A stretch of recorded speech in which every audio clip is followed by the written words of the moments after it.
学们，我们的国运之战又失败了，这次居然败给了绞盘国，我龙国的国运又被劫取了一部分。原来如此，我穿越到了一个历史文化断层的平行世界。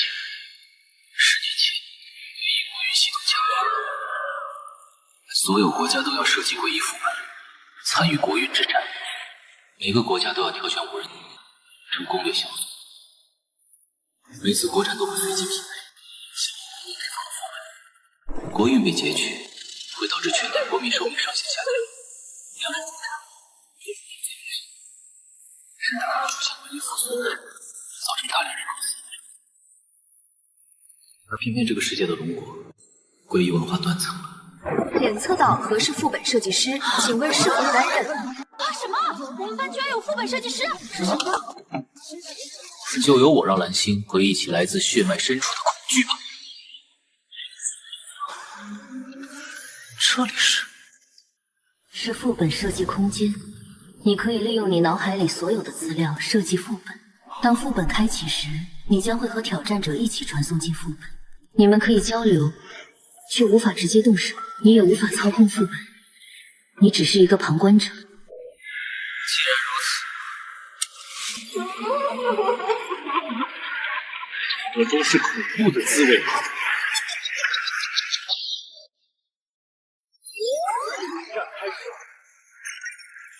龙国对绞盘，又是绞盘，天要亡我龙国吗？不会的，说不定这次我们能赢。赢？怎么赢？现在全世界谁不知道我们龙国是最弱的？就连新选中的副本设计师都是个学生。开始了，看看情况再说。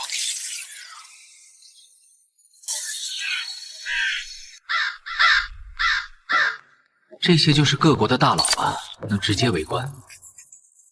其他人就通过各地浮现在天上的屏幕观看。好戏要开始了。你就是这次龙国的副本设计师？什么嘛，原来是个毛都没长齐的学生。你们龙国的智囊团是集体切腹了吗？景上君，看来龙国是彻底放弃治疗了，把国运交给这种小鬼设计副本，怕是连最基本的恐怖氛围都渲染不出来吧？小弟弟，你设计的副本里该不会全是毛绒玩具和彩虹吧？姐姐，我胆子小。 你可别吓我哦！哦，我忘了，你可能连设计一个像样诡异的资源都没有呢。根据系统规则，设计师对诡异的了解程度与可调配的副本资源成正比。以你的年龄和阅历，能调动的资源恐怕只够具现化这个破门楼。这种垃圾我们分分钟就能通关，龙国终将会成为我们大脚盘帝国的天下。资源。 对付你们，用最基本的几何图形就够了。至于我的设计水平，希望你们待会儿还能站着评价。请吧，全世界的人都在看着，别浪费时间了。还是说你们怕了？八嘎！虚张声势，我们会用最快的速度通关你这个劣质副本，让龙国在全世界面前颜面扫地。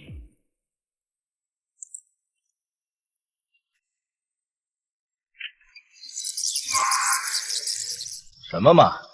原来是婚礼，这就是你设计的副本，这么喜庆，你是来给我们办欢迎派对的吗？看来姐姐我说错了，不是彩虹，是锣鼓玄天呢。唉，不如漂亮国的副本直接啊，一上来就被丧尸包围。这个副本一点挑战性都没有。喂，你小子不会是我绞盘国派来龙国的间谍吧？这才是中式恐怖的精髓啊！ 不需要丝毫血浆，甚至全程都不需要一只可以伤害到你的怪物，只是一双普普通通的绣花鞋，就能将人吓得半死。真是期待你们到时候的表情。行了，皇上回来了不就是？参加杨家婚礼，活到明天。只是等到明天就能通关吗？这是我见过最简单的通关条件。希望你们一会儿还笑得出来。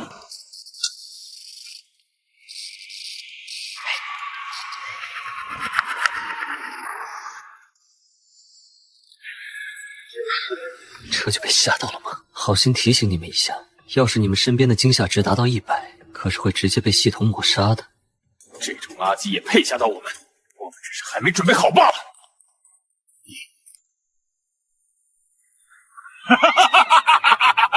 一堆废纸罢了，不过如此。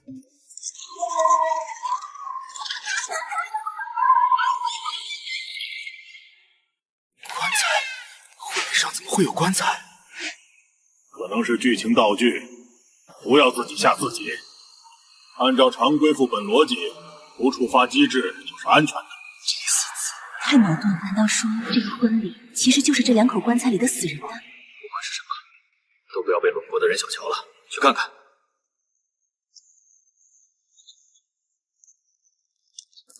棺材是钉死的。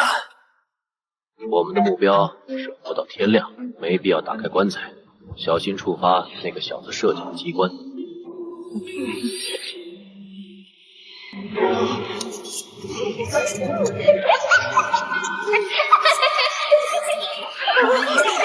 小心！忘了告诉你们，在这个副本里，恐惧是唯一的实力。你们越怕，他们就越强。淡定，他肯定是故意吓唬我们的，想让我们惊吓值满载，被系统抹杀，别上当。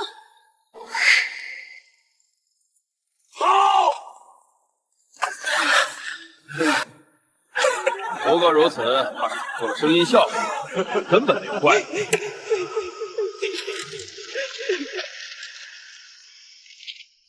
怎么回事？灯笼的颜色变了，这是什么原理？刚刚有谁故意换过吗？看来这个副本里隐藏着特殊的 NPC 啊，专门换灯笼吓唬人。可是地上的白色纸片是什么东西？是龙国的纸钱，给死人花的。红色在龙国代表喜庆，而白色则代表了死亡与葬礼。那你葬礼，婚礼居然变成葬礼了！我倒要看看你还有什么花招。等一下，我们多了一个人。什么？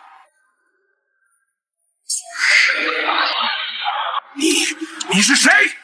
你把山下怎么样了？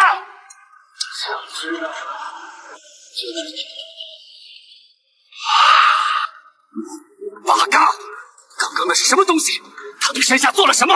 把山下交出来！你们难道忘了副本已经设计好了？现在他不受我的操控，我劝你们不要找他了，不如找个狗洞躲起来，说不定能活到早上。是不是你杀了山下？你这个杀人凶手！继续，你们因为恐惧已经完全丧失了理智。副本里我可是没法亲自动手。再说，真正的杀人凶手其实是你。难道你忘了，你刚刚杀了杨家上下13口？放屁！老子刚刚撕碎的明明是纸人。景生君，你看那边。那个碎掉的人头跟景少君踩破的那个纸人脸几乎一模一样，就连位置都是一样的。这不可能！怎么可能是我杀的？我杀的！冷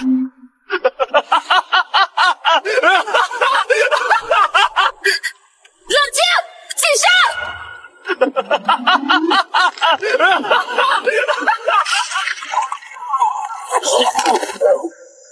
景少君！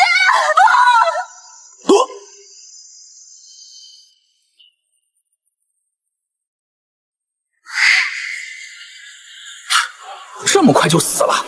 龙国的副本什么时候变得这么恐怖了？连怪物都没有出现，仅仅只是瞎，就吓死了一个资深攻略者。死得好，居然是被吓死的。一开始我以为多牛逼呢。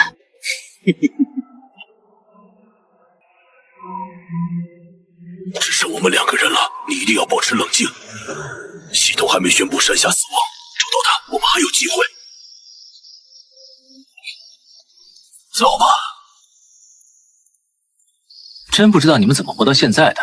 哼，在中式恐怖里，还敢去找消失的队友？不过关我屁事。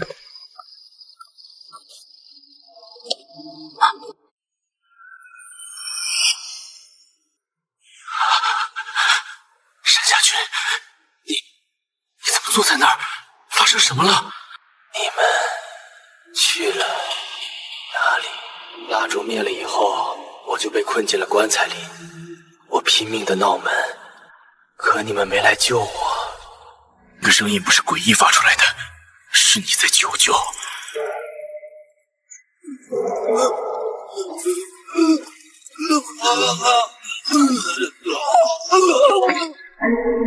对攻略这个副本，我们还一无头绪，就已经死了2名队员了。这个新娘肯定就是副本里的 BOSS， 只要干掉她，不用等到天亮，我们也能直接通关副本。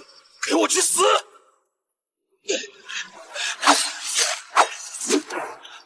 又是纸人，难道这个副本没有一个活人？全都是纸人？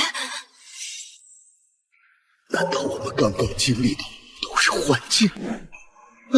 龙国的副本也太可怕了，完全未知，完全不清楚有几层幻境，完全诡异。我到现在为止都没看到有怪物或诡异出现，2个脚盆队员全部都是吓死的。好可怕！仅仅只是氛围而已，居然就杀掉了好几个人。这副本的危险级数，我愿称之为最高。你们看，副本里又出现新情况了。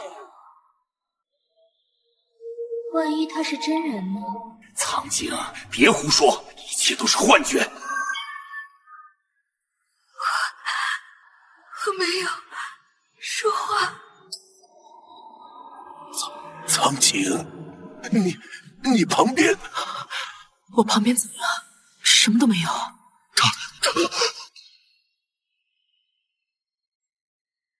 他又出现了！我就不信杀不死你！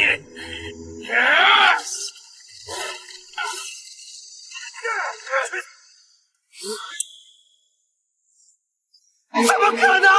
苍井，亲手杀死队友的感觉如何？不可能，不可能！苍井明明在……你好好看看。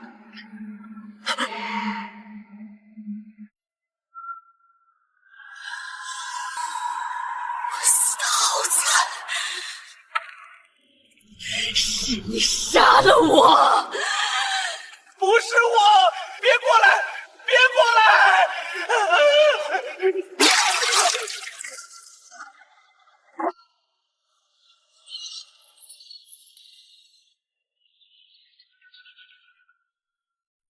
这就失败了。这只是开胃菜，龙国失去的会亲自夺回来。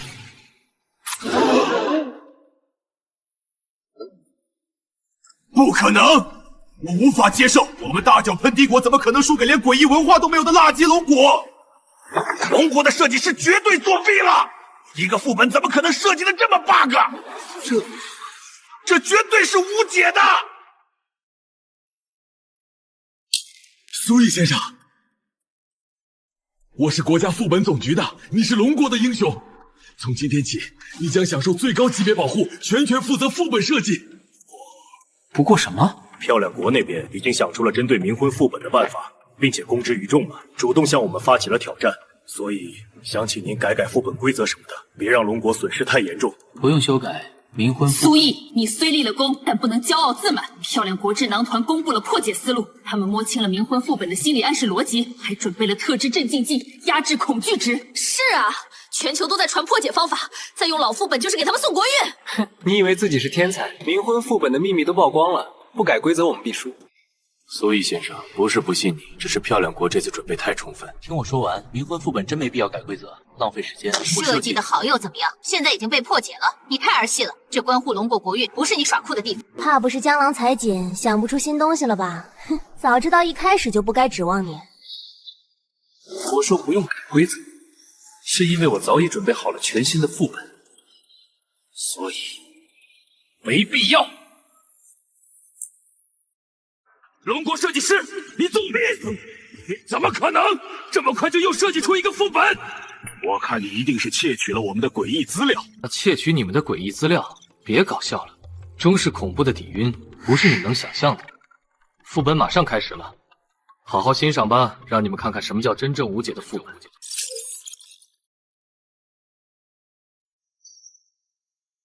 就这一片破林子，龙国设计师是没资源了吗？管他什么副本，一针下去，就什么都搞定了。快点通关，我还等着回去度假呢。别急嘛，各位，你们可能要先回答一个问题。老乡，你们看我像人还是像神 ？God， 皇，恭喜你们，触发了副本最高难度。你什么意思？我们龙国有个传说，炼有成的黄鼠狼会找人讨封，而你刚才说了 God， 那又如何？你知不知道你口中的 God 被系统翻译成了玉皇大帝，所以你们死定了。因为在黄大仙看来，你这么说无异于让他死。嘀嘀咕咕说什么呢？不就是一只黄鼠狼，我一只手就能捏死它。没错，我看他就是想让我们增加恐惧值。不过我们已经注射了镇定剂，你这种级别的语言挑拨对我们无效。信不信随你们，总之祝你们好运。又是这种把戏，看来你设计的副本不过如此，只是换了个环境，内核还是没变。这次让你知道我漂亮国的厉害。等等，不太对。怎么了，毛利？别吓自己。你们看，自从天黑以后，这里的颜色都被抽走了，只剩下黑白灰。不仅如此，你们看天上的月亮。看来这个副本不简单，还是不要掉以轻心，就地扎营，我们就在这儿挨到明天早上。好心提醒你们，在黑白龟域里，恐惧只会被无限放大，你们的镇静剂未必有用。闭嘴！大家别被他影响，让他不存在就好。你们快看，这片黑白世界不对劲。收拾东西，离开这儿！这肯定是你龙国小子设的陷阱。我记得天亮的时候，这地方不是黑白的，这只黄鼠狼的毛还是黄色的。我怎么感觉天上的月亮像一个白色的灯笼？走，这里待不了了，去那边看看。且在断肠时，委屈心情有。队长，你说这里会不会是安全区？你看，我们一到这儿，颜色就回来了。先别放松警惕，不过这些吃的可以先补点体力。这些点心看起来不错，正好饿了。不知道你们是自信还是自大？难道没人教过你们东西不能乱吃吗？你又在这耍什么花招？你觉得我会告诉你？我们可是对手。哼。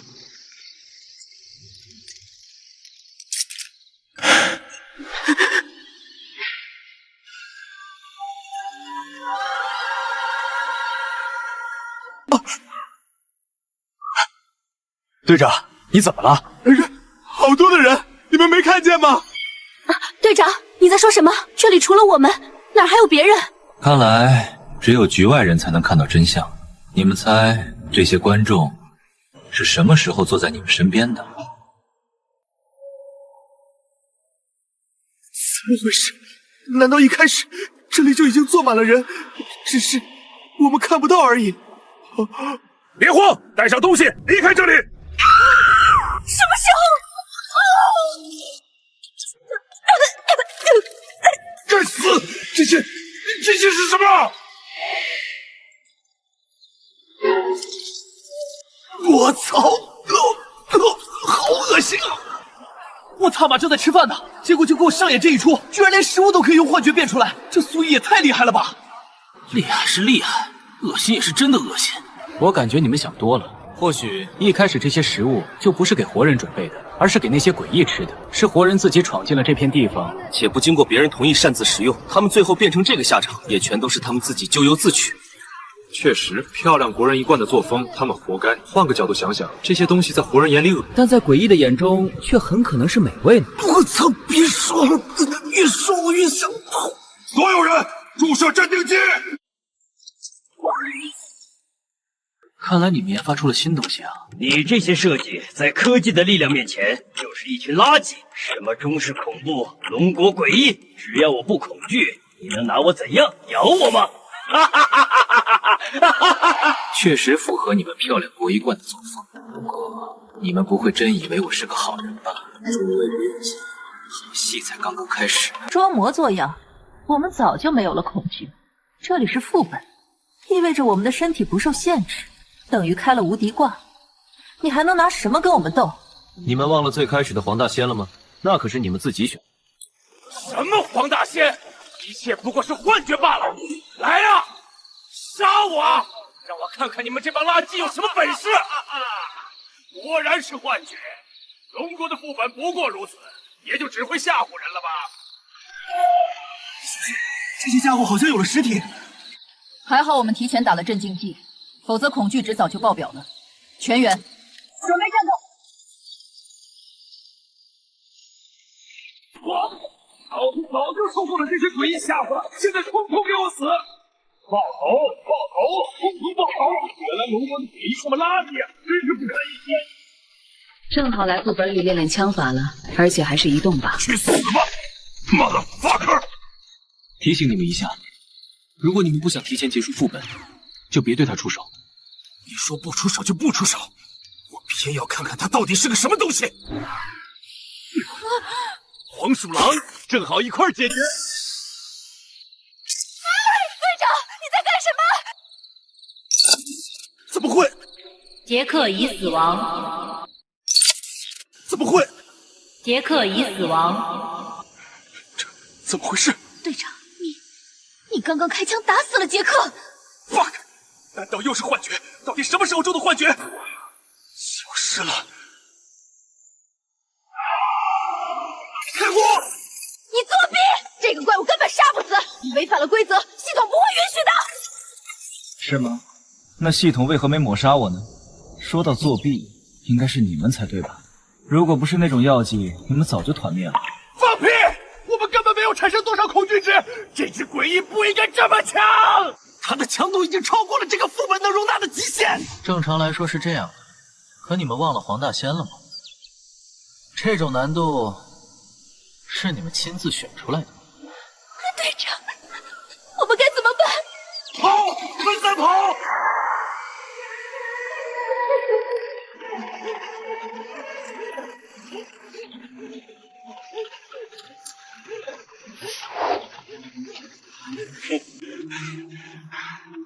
滚开！为什么跟着我？想把那些怪东西引过来干掉我吗？你没发现吗？就算你打了药，你的恐惧值还是在往上飙。什么时候恐惧值达到了60？我明明打了镇定剂的。看来不断上升的恐惧值让你的脑子坏掉了。我只是一个旁观者，副本里的一切不受我的控制。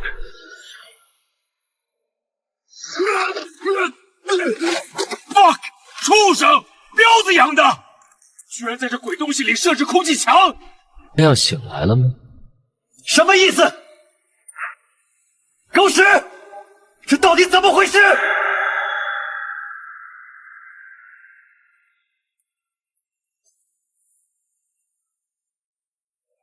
死！到底该往哪儿逃？我不想死！fuck！ 棺材，我们一直都在棺材里。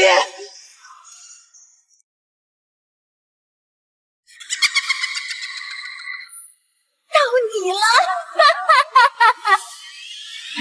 看来知道真相后，恐惧值爆表了。漂亮国攻略失败，检测到违规使用镇静剂，惩罚3倍。夺漂亮国15个百分点国运，全体国民寿命上限减15，所有矿藏减少15%。龙国守卫成功，奖励国运加15个百分点，全体国民寿命加15，解锁指定敌对国特权。居然从一开始就全部都是幻觉。所有人进入副本以后，就全在棺材里面，而那个唱戏的女子就在旁边的树上，只要触发条件，她就会被唤醒。虽然是我龙国的副本，但知道真相后的我依然头皮发麻。这副本也太逆天了吧！这样的阵势谁能想得到？谁能通关啊？所以根本不是红衣女士有多么厉害，而是所有人都闭着眼睛，完全沉浸在她制造的幻觉，又无法反抗，所以也就根本无法伤到那些诡异，他们却能肆意撕裂我们的身体。所有人都在幻觉之中，无法触及真实。那个月亮之所以那样古怪，是因为透过棺材的小洞洒下的光。明白了，一切都明白了，哈哈哈哈！好，太好了，有苏一在，我龙国有救了。苏先生，你简直是天才！可惜了，我本来设计的是恐惧值越高，越容易醒来，没想到他们用了镇定剂，结果只能在幻觉里被我杀死，却还是被保罗看到了真相。看来只能重新设计一个新的副本了。还能设计？八嘎！苏毅，少在这儿得意！我大脚牌帝国还有底牌没用出来，别以为你就无敌了。哦，那正好，我们刚拿到一个可以指定国家对战的奖励，要不再试试？对不起，苏先生，刚刚是我说话太大声了，请您原谅。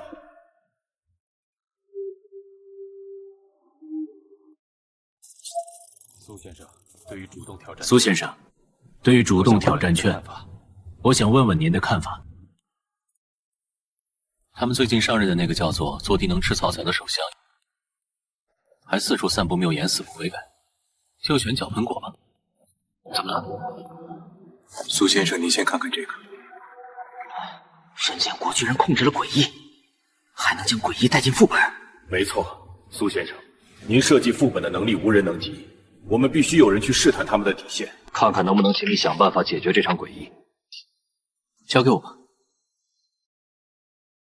龙国以为他们赢了，可笑，他们根本不知道我们掌握了何等力量。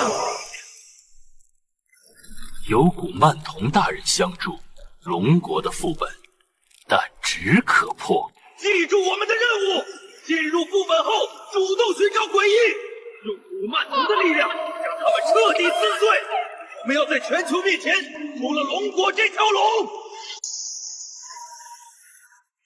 你就是苏毅，你的副本神话今天将由我们终结。话别说的太满，小心风大闪了舌头。7月半，归门开，归叉巡街莫停留。吊死鬼，舌头长，当心脖子掉房梁。赶紧走，赶紧走，否则今日命当休。才是口没了头，怨气难消，来寻仇。别抬头，别抬头，小心翼翼踮脚走。哗啦啦，哗啦啦，哭着要回家，救救他，救救他，不然陪葬你杀下。咕噜噜，咕噜噜，肚中饥饿扛不住，别停下，别停下，吃饱喝足好上路。你说他，我说他，奸夫淫妇罪当杀！快点吧，快点吧，不要好言给了他。鬼书生坏心肠，颠倒黑白害人命。莫听他，莫听他，坚持正道待天明。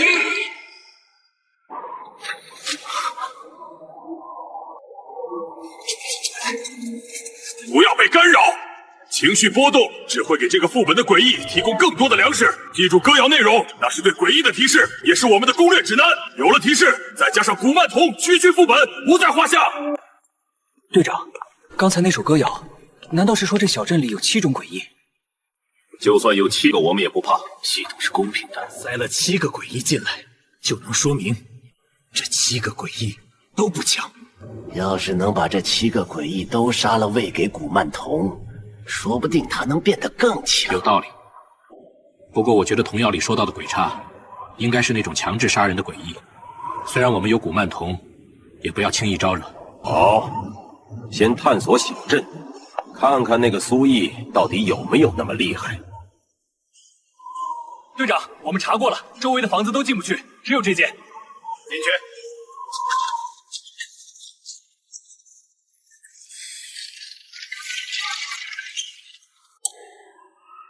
应该就是副本里最强大的鬼差了，遇上会直接死亡。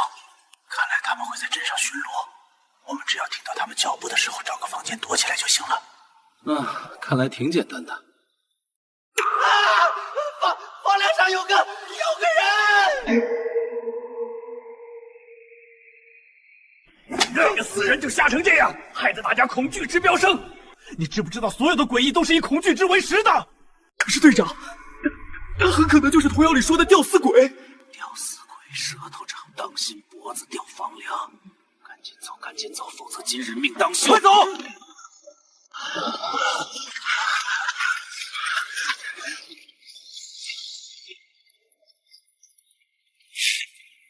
什么吊死鬼，也不过如此。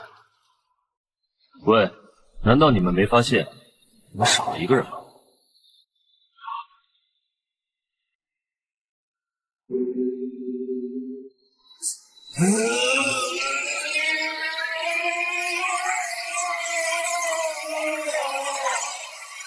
虽然他们影响不到我，但是真难听啊！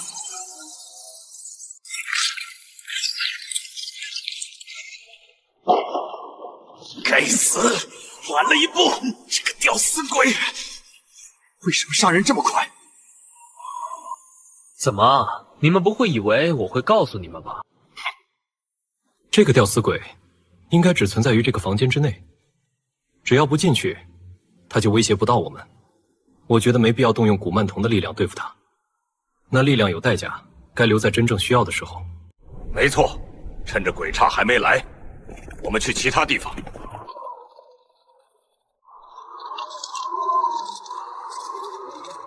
菜市口没了头，怨气难消来寻仇。别抬头，别抬头，小心翼翼垫脚走。我们大家分头去找，看看能不能找到那个无头龟。找到以后，就用古曼童杀了他，给古曼童补补。大家别怕，按照童谣上唱的，只要我们踮起脚低下头，就肯定是安全的。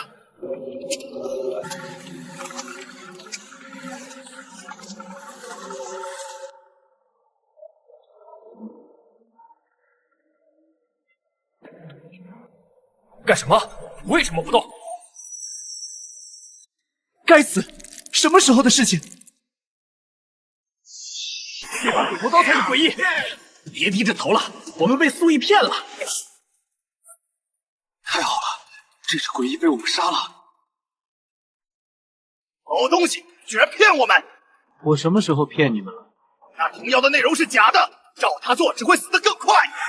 畜生！原来我们被吊死的队员，也是因为我们按照童谣跑了，才会那么快就杀死他的。喂，你们也太冤枉我了吧！从头到尾我可都没说过这种话，是你们自己猜的罢了。别得意，我们的古曼童吸收了诡异的力量，已经变得更强了。等副本结束以后，我们的诡异会成长到无比恐怖的地步，我们会成为无敌的存在。是吗？那就祝你们好运。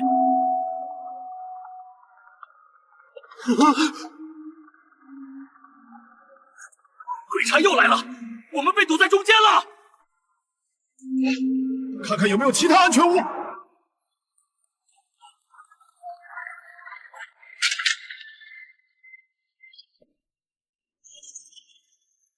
要不要来吃点啊？祖义，别以为这种小儿科的把戏就能让我们上当！咕噜噜咕噜噜，肚中饥饿扛不住，别停下，别停下，吃饱喝足好上路。你们忘了童谣里的这句话了吗？这些食物吃了说不定会死。可童谣不是假的吗？万一……各位客官，是吃饭还是住店呢？吃饭要如何？住店又要如何？住店呀，得带400斤肉来。吃饭嘛，100斤就够。你果然不是人，看我收了你！各位客官要保持安静，不要吵到了其他客人。总对他无效，我们不吃饭，也不住店。切，不住店不吃饭就直说嘛，找个死孩子在那儿哭算什么本事？浪费时间。卢毅，你是不是用了什么卦？这只诡异怎么可能不怕古曼童？你们这些外国人，自己不行就怪别人开挂，要开也是你们开好吧？镇子里太危险了，我们去镇子外，只要活到天亮，我们就赢了。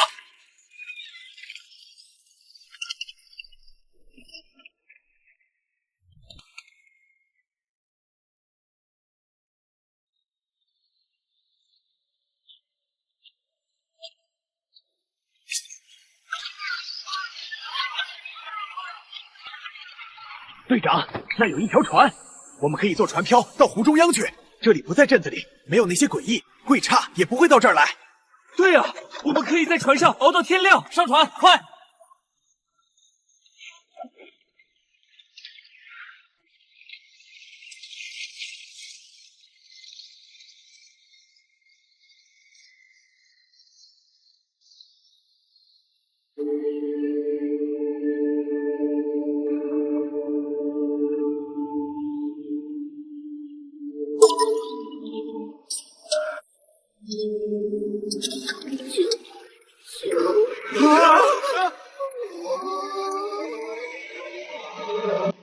你们是不是被吓傻了？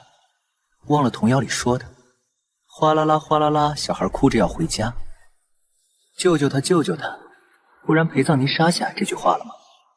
快救他！苏毅，你的鬼话我们一个字都不会相信。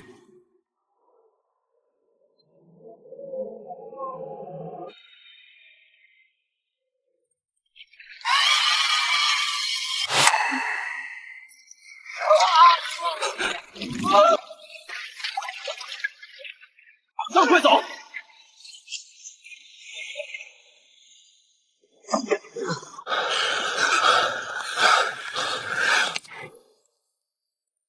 差来了，难道要全军覆没了吗？诸位，别怕，我不是鬼差。小心点儿，这个副本里除了我们没有活人，他肯定就是童谣里唱的鬼书生。你想干什么？别过来！自然是救你们。鬼差的脚步声已经到了，你们以为划船上岸就能躲开？这黑水镇处处是死路，唯有一处可避。我们凭什么信你？你可是童谣里的龟书生，颠倒黑白害人命。信我，尚有一线生机；不信，不出3息，鬼差变质。你们连古曼童都护不住。在路，要是敢耍花样，我让古曼童撕碎你！随我来。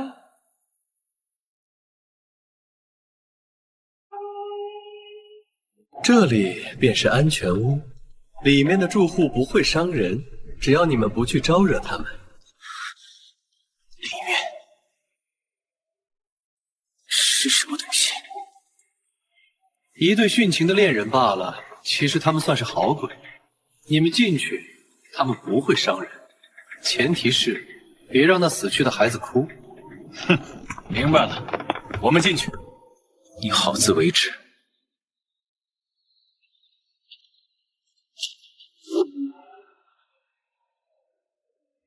骂他们！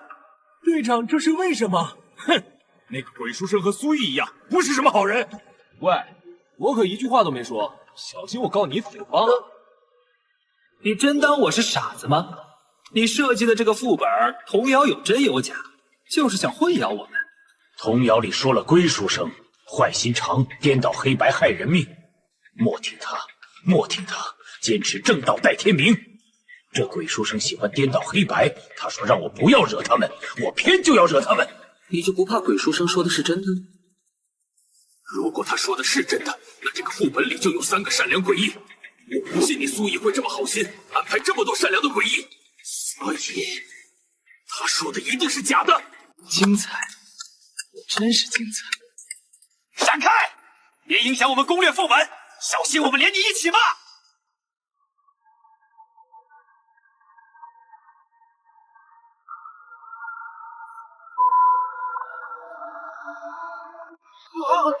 这简直有辱斯文的，太难听了！要是教坏了小孩子怎么办？你们听懂他们骂什么了？不是都被屏蔽了吗？废话，要是不难听，怎么可能被屏蔽？肯定是难听到连系统都看不下去了。往死里骂！童谣说的没错，骂死这2个杂碎！你们这对狗男女不知廉耻，死有余辜，活该被人唾骂，永世不得超生！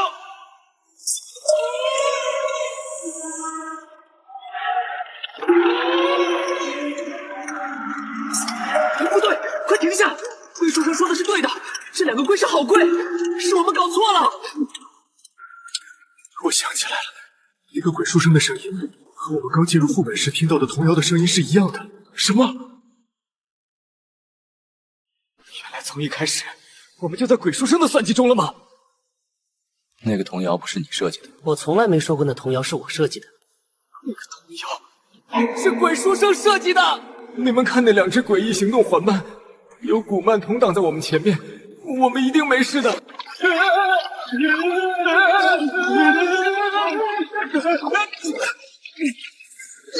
跑！快跑！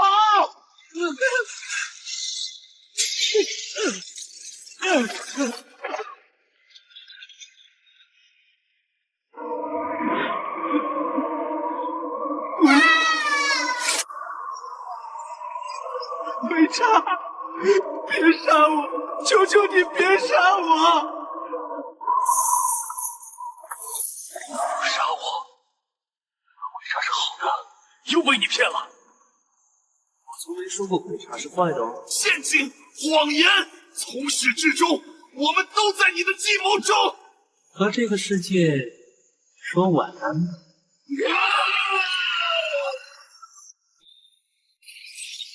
全员已死亡，肤本通关失败。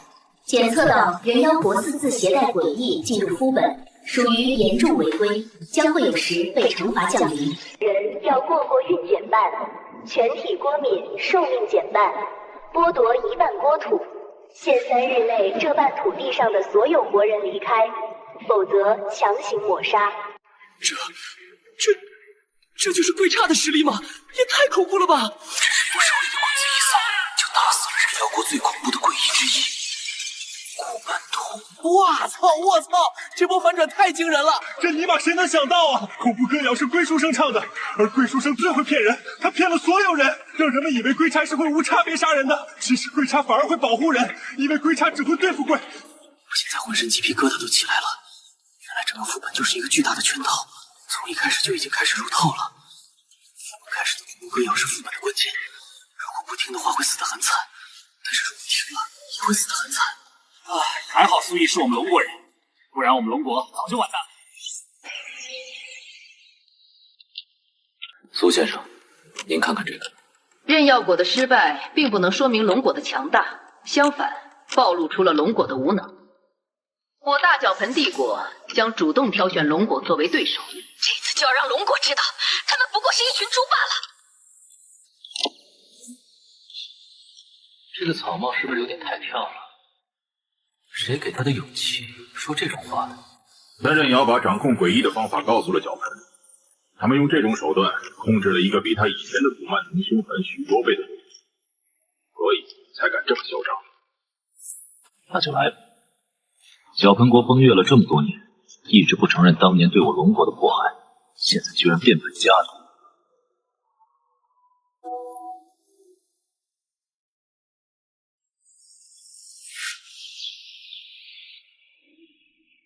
直到天亮。又是老一套。苏毅，今天就让你见识见识什么叫残忍。有妖刀在手，所有的诡异都将化作飞灰。你们是什么人啊？我怎么从来没在村子里见过你们？你们长得好奇怪哦。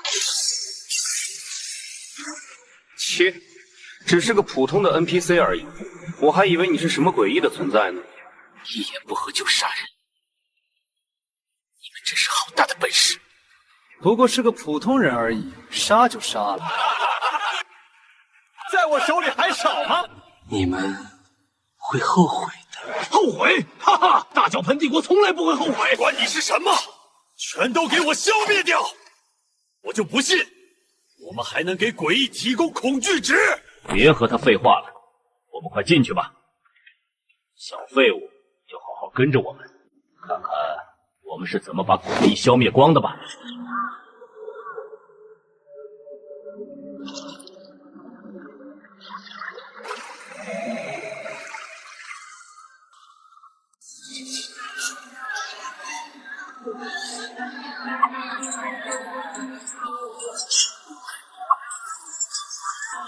你们这样肆无忌惮的伤害无辜的人，不符合基本准则吧？什么基本准则 ？NPC 罢了。怎么让你想起很久以前了？恐惧了？畜生！你与其在这废话，不如好好想想失败后该如何自处吧。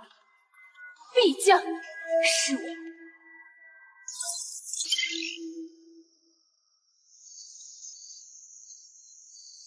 我劝你们还是趁早收手。什么？砍了点 NPC 就心疼了？我们今天就屠光整个村子！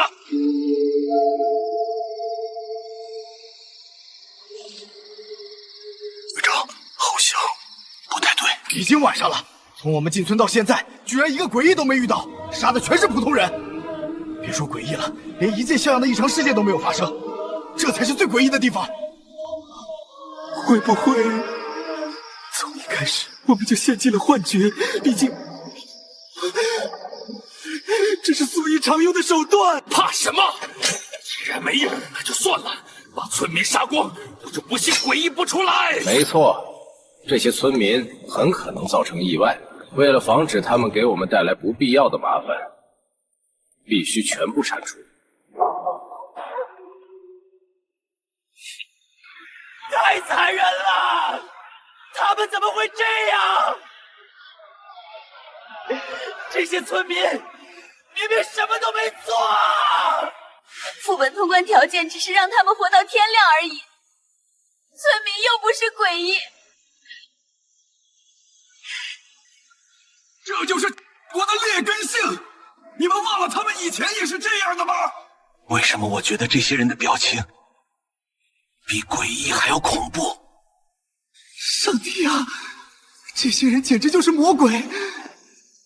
还是没有诡异吗？苏毅，你到底在搞什么？我说苏毅，你不会是想投奔我大脚盆帝国，所以专门设计了一个安全的副本来讨好我们吧？看那边，你们看那个湖水，是不是和我们刚进副本的时候比上涨了一些？难道说这不是湖水，而是海水？所以晚上会涨潮？小心点，过去看看，公救你警戒。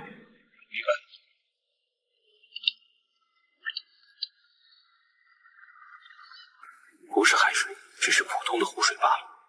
这湖水不对劲儿，我们一直涨下去，我们可能会被淹死在这里。毕竟这只是副本，四周都是空气墙，空间有限。苏毅，你不会真是这么打算的吧？我只能说，这样的设计太愚蠢了。我们个个都是游泳高手，区区湖水就想淹死我们，你就等着我们通关吧。是吗？我很期待。你们有没有觉得太安静了？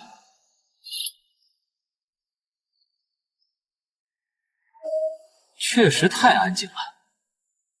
不过，也有可能是苏毅根本没设计这些。不对不对，我们刚进副本的时候是有鸟叫虫鸣的，其他村民呢？不知道，从刚刚开始就没见过了。我知道他们在哪儿，有几个小孩藏进了那个草堆里，自以为藏得很好，可还是被我发现了。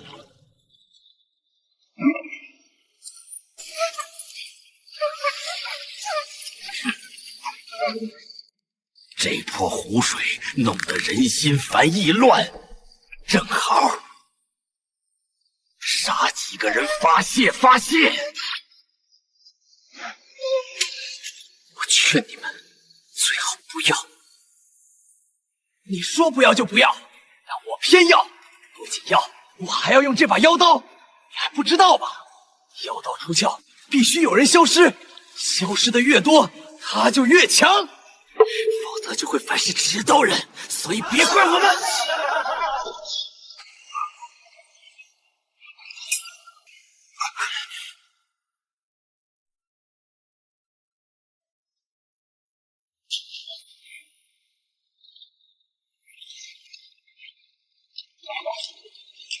不对，救他出来！中岛已死亡。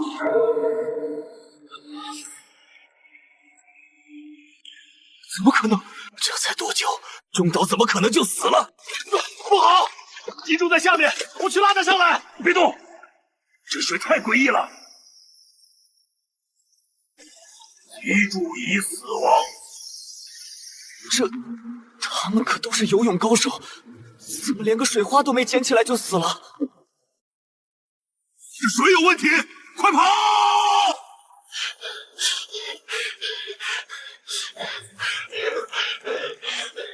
出现了！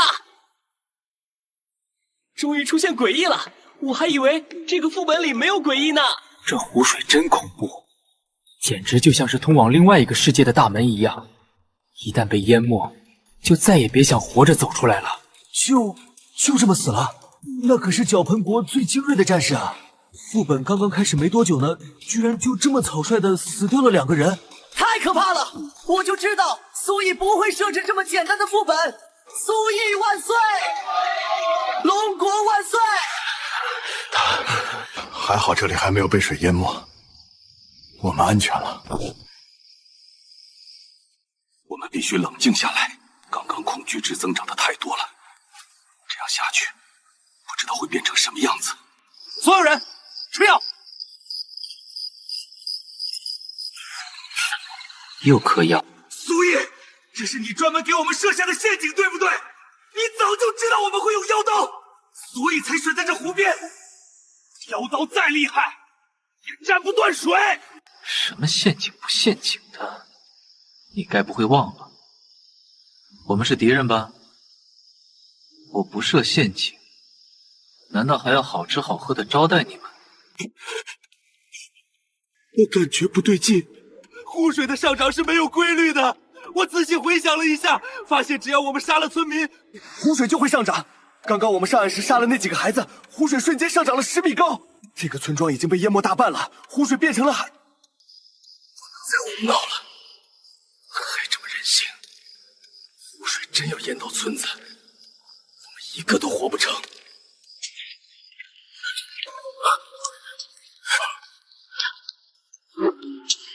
看见我的头了。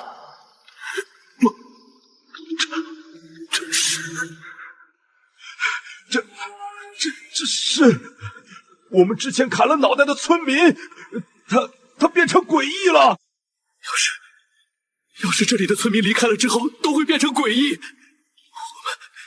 我们之前杀了那么多村民，岂不是？既然是诡异，那就杀了。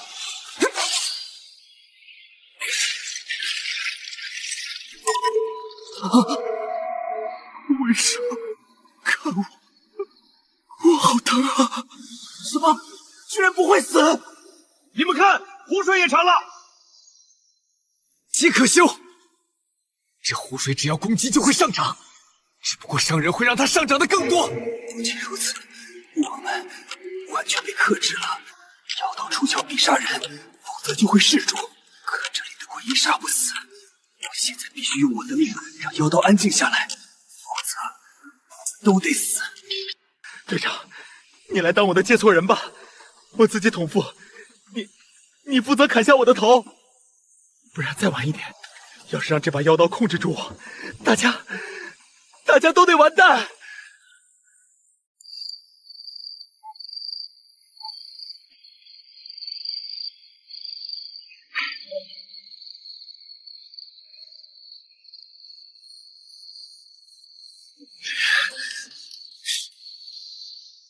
荣光！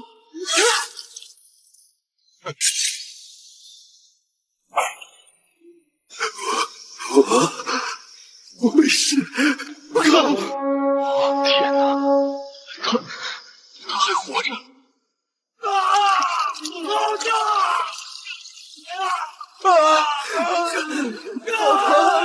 好疼啊！不得不说，还是你们脚盆国玩的变态啊！你不是很喜欢砍头吗？现在滋味怎么样？苏毅，你耍我们！杀不死不是村民独有的规则，是进入副本后所有人都有的规则。恭喜你，答对了，可惜没奖励。你不是借错人吗？哎，难道要看着他一直这么疼下去？我会让你知道什么是残忍。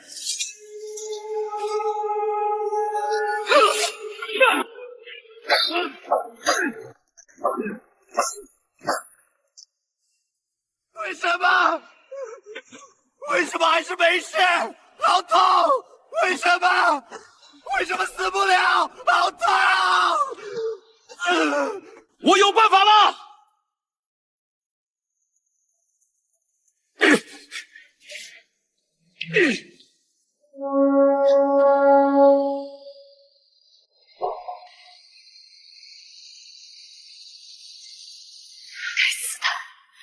我们的妖刀被克制的死死的，在这个副本里根本就用不了了。这才仅仅进入副本不到1个小时，你们就死了3个人了。现在更是封印了你们赖以生存的妖刀。几个普通人闯一个危险程度如此高的副本，我真的不知道你们该怎么赢。哼，你得意的太早了。只要他们不再继续伤人，副本里的湖水就不会再涨。除了那片湖水，这里什么都没有。活到天亮岂不是很简单？凭我对苏玉的理解，这个副本绝不会这么简单。我们拭目以待。现在我们已经知道了这个副本的规则。第一条，绝对不能伤害任何人，哪怕是已经没有头部的无头之人。2，绝对不能下水，尤其是不能让湖水淹过脑袋，否则哪怕水性再好的人也会陷进去，没办法顺利脱身。所以，只要我们不伤害村民，应该就不会有事了吧？你们是不是忘了，人是有自主性的？你们快看后面！老婆留给我的东西，逃跑的时候都忘带了，我得回去拿。唉，这水怎么都淹到这儿来了？算了，又回去吧，反正没多远。不要！让我大发善心的告诉你们这个副本的第3条规则吧。你们不仅不能伤害村民，相反还得保护他们。村民消失就会导致湖水上涨，而湖水上涨又会让更多村民消失，这是个恶性循环。可恶！队长，现在怎么办？找到所有的村民，把他们聚集到高点保护起来。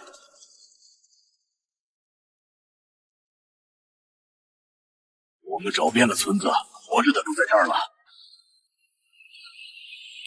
怎么回事？湖水为什么又涨上来了？喂，你们几个是不是忘了，还有那些被你们砍掉头的村民，他们现在还活着。没有头，不是更容易掉进水里吗？该死！你们继续带着村民往山上走。我现在是妖刀的掌控者，我一个去找那些无头的村民。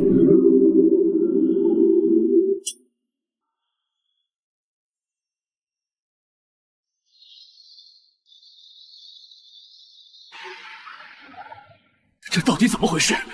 发生什么了？这里的场景怎么那么像地狱？看来你很了解中国文化嘛。欢迎来到18层地狱！怪不得这里面的人都死不掉，在地狱里要遭受永久的折磨。都已经下地狱了，还怎么死？该死的！不是说在这里死不掉吗？拜托，他可是恐惧直爆表被系统抹杀的，系统高于一切，你脑子不会被妖刀给吃了吧？苏毅，你作弊！这个副本根本就是完蛋，那个血海根本无解，我不服！你错了，其实这个副本通关很简单，只需要别伤人而已。如果你们不伤人，血海就不会被激活，这一切都不会发生，你们所有人都能安然活到天亮。可惜，是你们的劣根性毁了你们。什么？苏毅居然敢这么设计？要是他们真的不再做出那种事，那岂不是完蛋了？想什么呢？我宁愿相信太阳围着地球转，都不相信他们会收敛。干得漂亮！本就该去，还想过好日子，他们配吗？我是开锁的师傅，我说他们不配。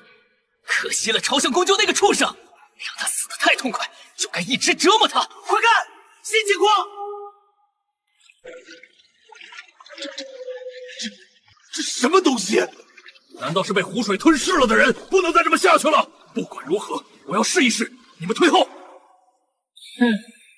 该死！为什么攻击不到？再这样下去，妖刀就要反噬了。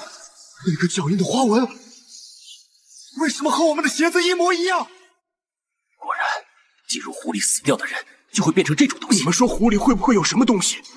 就算真的有，我们也下不去。不能这样下去了，妖刀马上就要反噬了，我必须带着妖刀去湖里。队长，决定，要是我能解决，一切都好；否则，妖刀粉尸也会杀光你们。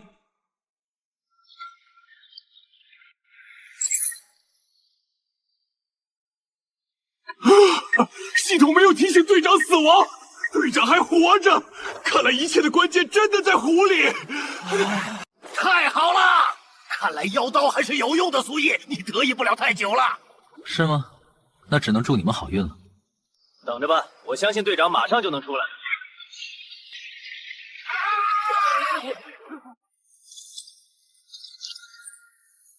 队长，是队长，他出来了。山本已死亡。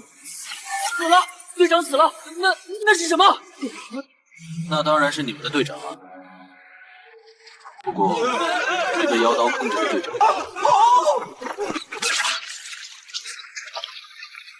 你们这次的队员全是十恶不赦的人，喜欢砍头，最后都被砍了头，算是罪有应得。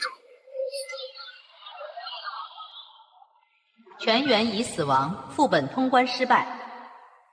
这不可能！怎么会这样？我大脚盆帝国怎么能就这么失败？苏毅，我们失败了，妖刀呢？把妖刀还给我们！妖刀？系统收走了吧？我可不知道你们的妖刀在哪儿。检测到作弊情况，使用诡异药物，特此加大处罚力度。全体人员寿命上限削减至20岁，剥夺全部国土，限3日内离开。完了，我大脚。我没记错的话，你好像超过20岁了吧？送你最后一句话吧：犯我龙国者，虽远必诛。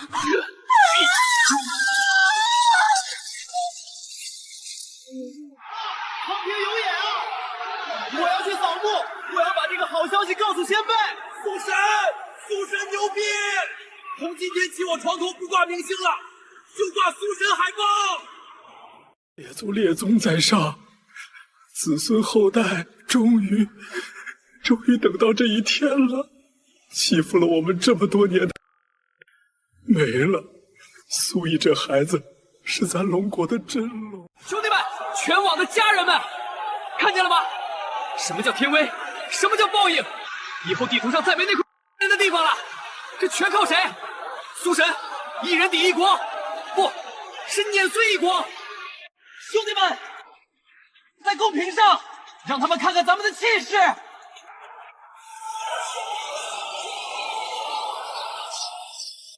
将军，请看，这就是我们的基因武器——血族战士。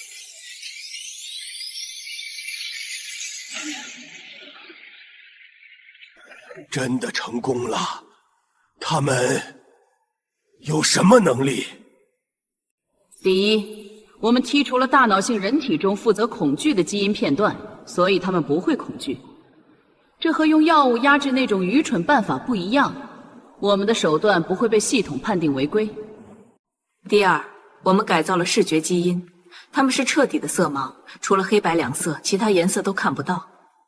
这样，副本里的颜色刺激和潜在暗示也就不复存在了。太好了！有了这血族战士，我们就是龙国的克星，我辅国将成为第一强大的国家。没错，那个苏毅设计的副本都是依靠恐惧值让诡异强大到无解的程度。现在他算是彻底废了。能量铲，暂时不能。不过我们已经制造出了10个，对付龙国绰绰有余。可以说，我们是用10个诡异去通关龙国的副本。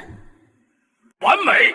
下一场国战就该挑战龙国，龙国那古老的鬼把戏该被扫进历史的垃圾堆了。这一次绝不会让他们再翻身，该轮到我们辅国来屠龙了。你是说，辅国要主动挑战我们？这不像他们的风格。没错，情况不容乐观。他们的基因实验成功了，造出了10名色盲血族战士，没有情绪，不会感到恐惧，也不会被颜色所暗示。而且他们每个人的身体素质都要超出普通人许多，这下可怎么办？没事，我有办法。真的？交给我吧，我会让他们知道龙国诡异文化的强大。来了！辅国这么头铁，居然主动挑战我们，我倒要看看他们有什么本事。怎么回事？怎么是黑屏？谁在哭？为什么我听到这哭声，自己也想哭呢。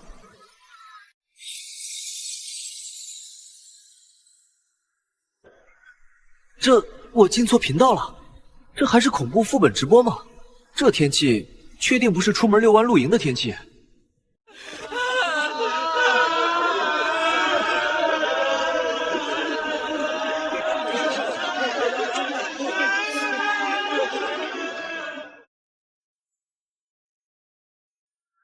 这就是血族战士，长得也太丑了吧！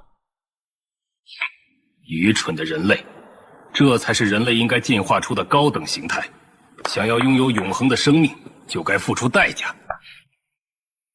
厉害厉害，希望迟点你还会这么说。这里就是你设计的副本，看起来很一般嘛，没传说中那么厉害。等等，我们头上是什么东西？帽子。哟，换风格了。苏毅，你设计的副本不是一贯以活到天亮为主线任务的吗？而且我很怀疑之前那些真是你设计的。难道不知道出兵这种事放到晚上才更叫人恐惧吗？那你试试看喽。不就是出兵吗？很简单，只要我们跟着那帮人走到地方，把棺材埋下去，任务不就完成了吗？没错，很简单的任务。我们跟上队伍吧，这次要让全世界看看我们的厉害。人呢？什么时候消失了5个人？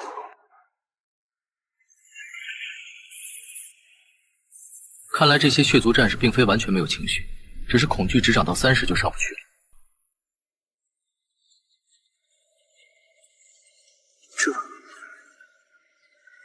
完全没注意到是什么时候消失的。完了，我们都是血族战士，系统也没提醒死亡，说明他们没事。不管遇到什么困难，他们自己会解决的。我们先完成任务。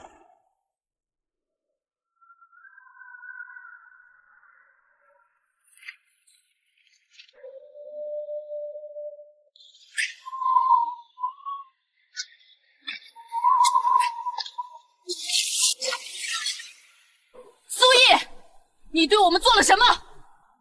拜托，血族改造把你脑子改傻了。副本已经在运行中了，我只是个观察者，我什么都做不了。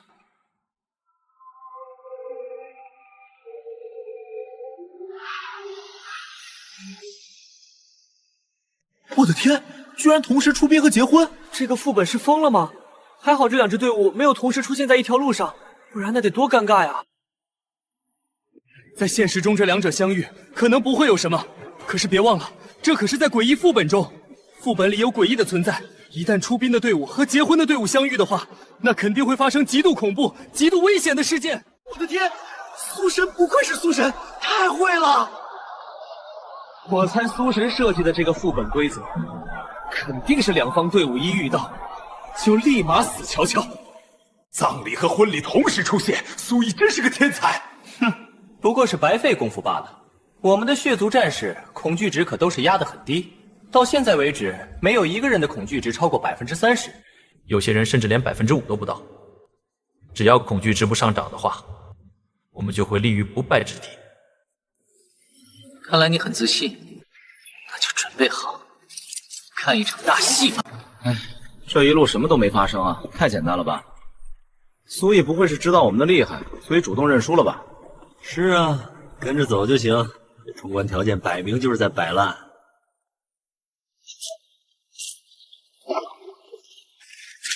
队长，那个跌倒的人为什么不爬起来？难道被踩死了？我们怎么办？过去看看。开什么玩笑？怎么会是纸人？难道整个送葬队伍全都是纸做的？可是纸人怎么可能会走路呢？而且要是都是纸人，那纸人是怎么抬得动那口棺材的？你带着队员先跟上队伍，我试试看这个纸人有什么不同。那你小心。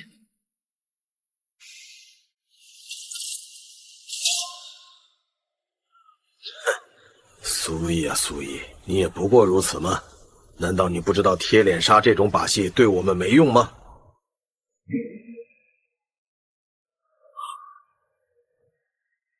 幻觉。刚刚发生的一切都是幻觉吗？不好！任务条件是天黑前完成出兵，要是没完成呢？是不是会被抹杀？都给我醒醒！这幻觉也太真实了，要不是那个纸人突然摔倒，我们岂不是一直在原地踏不到天黑？我承认我小瞧苏毅了，不过也到此为止了。被改造成血族后，连被幻境影响的时间都缩短了。队长，现在我们怎么办？自己抬着棺材走？必须抬！虽然说抬着棺材容易有意外，但天黑前完不成任务，我们都会被抹杀。再说我们都是血族，等闲的意外奈何不了我们。队长，这棺材好像不对劲。这棺材太轻了，里面不像有人啊，倒是像个空棺材。空的？难道我们还必须有一个人躺进去才行？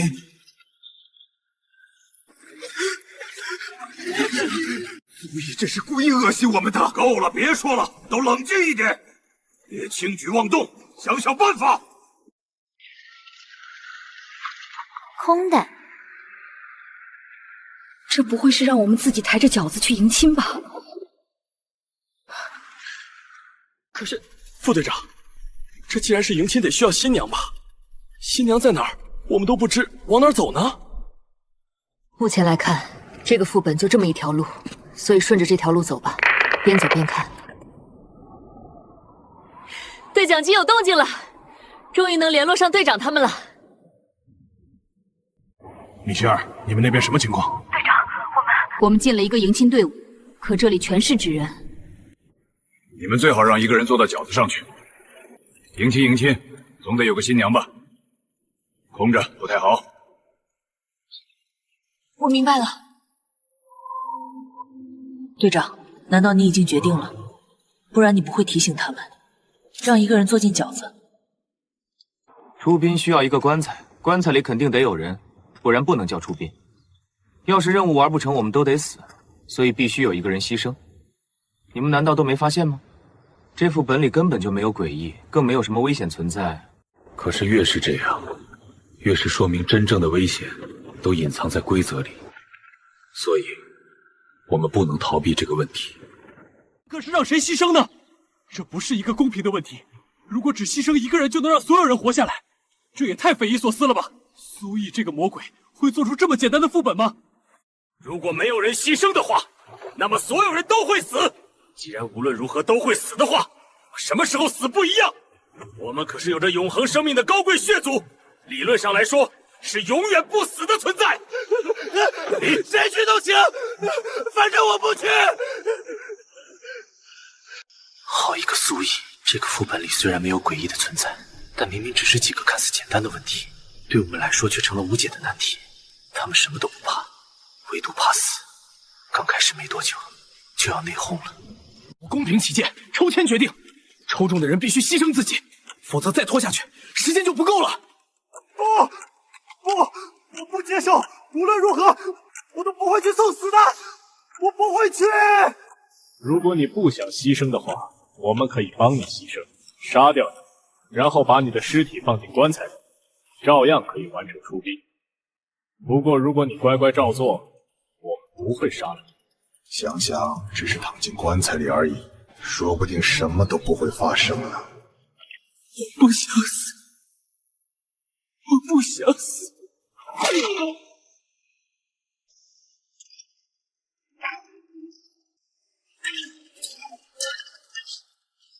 精彩，真精彩！把自己人打晕，钉死在棺材，是生怕他死不了吗？苏毅，你少得意！我们通关了副本，有你好看！请。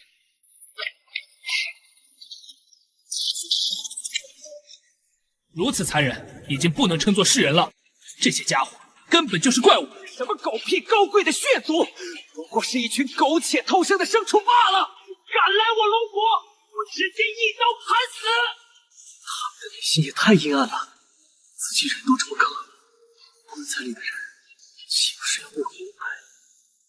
各位，好戏开始了。你们说，这些自称不会恐惧的血族会不会被吓到死了？我感觉苏生好变态，我好喜欢。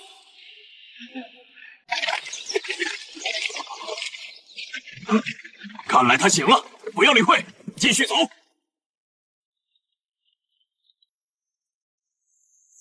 看来你们所谓的不会感到恐惧，也只是阈值提高了而已。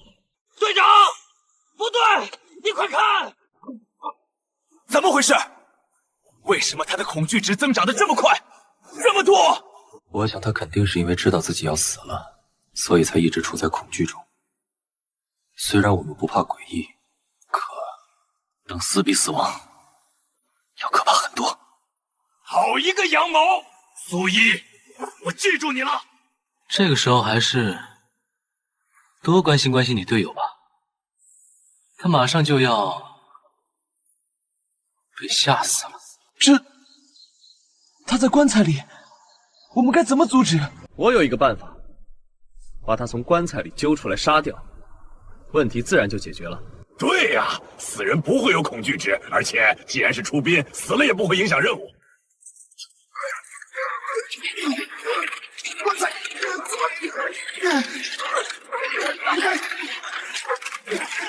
不可能！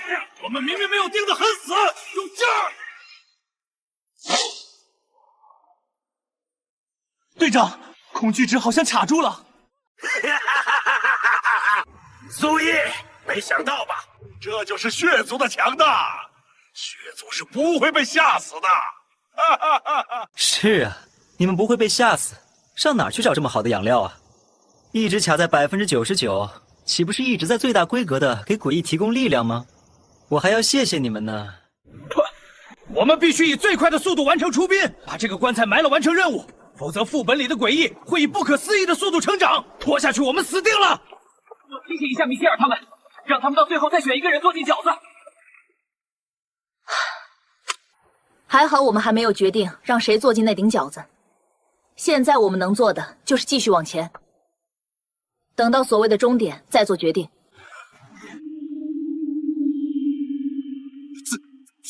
怎么会有人？什么时候的事情？这帮傻子，愣着干什么？明显不对劲，还不快跑！哦，他们为什么要跑？难道你不知道，只有感觉到恐惧的人才会逃跑吗？没有情绪或许算一个优点，但也是致命的缺点。难道也在苏毅的算计之中？苏毅说过，他会利用你们的这些优点，一步步将他们引上绝路。等着看吧，这才刚开始。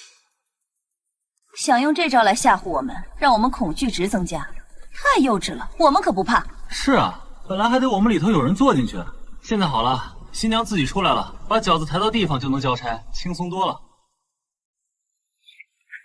傻子！停下！不对，副队长有问题。你们仔细看看那个新娘。别说，这新娘红色嘴唇还挺好看。红色！你们发现了，我们明明是色盲，为什么能看到新娘嘴唇的颜色是红色？该死！到底发生了什么？虽然是对手，但是我不介意给你们解答一下，好让你们死得明白点。快说，这到底是怎么回事？出殡队伍的棺材里不能着急放人进去，即使放，也得放一个死人，不然里面的人就会成为一个巨大的恐惧值工厂，不断产生大量恐惧值，让副本难度节节攀升。而你们正好相反，必须尽快让一个人坐上去，否则就会像现在这样，里面自己出现一个人。很可惜，在这道选择题上，你们都做错了。不对，我们现在该怎么办才好？我感觉太危险了，随时都可能死。要不我们逃吧？冷静！难道你没发现我们的情绪波动过于剧烈了吗？恐惧值在飙升！红，更红了。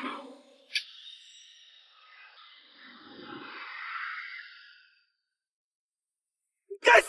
我们动手吧！杀了那个新娘，我有圣水能驱邪。狗屎！闭嘴！你想死就自己去，别连累我们。这是中国的诡异，怎么可能怕圣水？那我们该怎么办？我有预感，等他完全变红，我们会死。台长，加快速度，在他彻底变红之前赶到地方，完成任务。队长，我们已经跑了很久了，一点墓园的影子都没看到，不会跑反了吧？是啊，队长，你说是不是苏玉故意误导我们？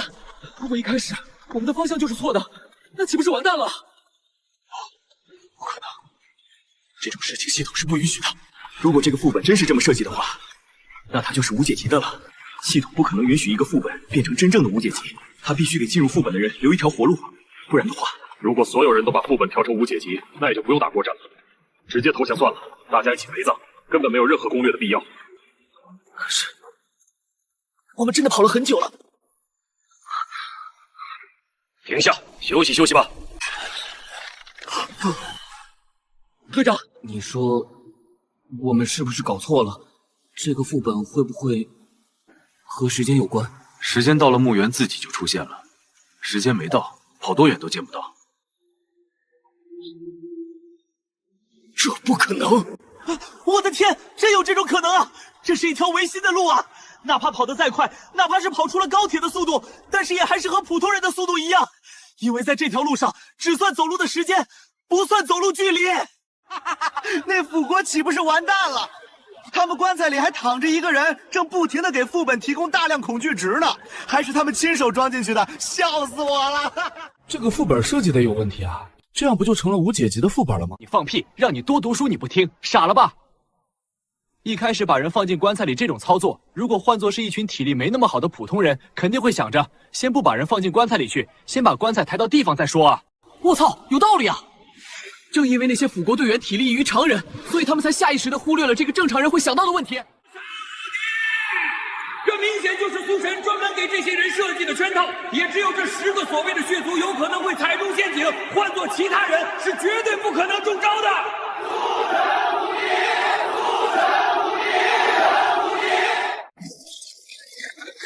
大卫这个蠢货，真不配当队长！这么久了还没搞定！副队长，你快看，前面景色变了！加把劲！我们要到了，我们能活下来了！怎么会是坟地？队长，前面有东西，我们到了！快，再快点！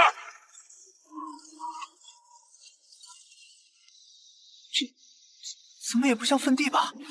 看着倒像是结婚。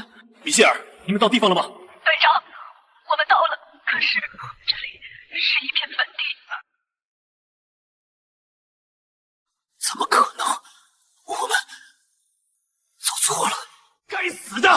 无法理解，难道说我们就这样以荒唐的形式战败了，败给了龙国？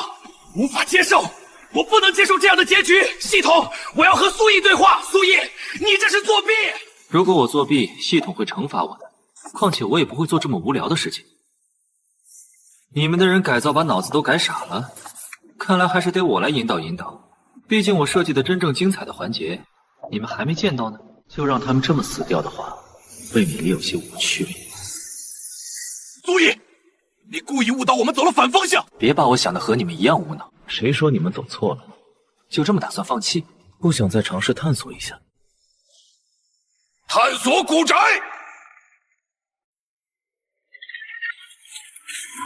原来如此，苏神不是不给人留活路，而是真的留了活路。因为古宅的后面就是坟地，而坟地的尽头就是古宅，只需要再走几步就能到。可是苏神为啥要多此一举的将这2个终点交叉设计？这样做有什么意义吗？苏神为什么要提醒他们？这样一来，腐国岂不是就要赢了？那我们龙国岂不是要受到惩罚？这居然就要赢了！如果这么简单就能通关龙国的副本，那前面几个国家的下场又算得了什么？可恶！为什么不是我们的队伍上场？如果这次让我们来，肯定也能赢啊！喂，就是他在这里闹事，在这里乱嚷嚷挑衅大家，兄弟们拦住他！快，别让他跑！不对，我们不能和他们相遇，只要一遇到，我们全都会死！停下！该死的，快停下呀！队长，我们控制不住自己的身体了。快停下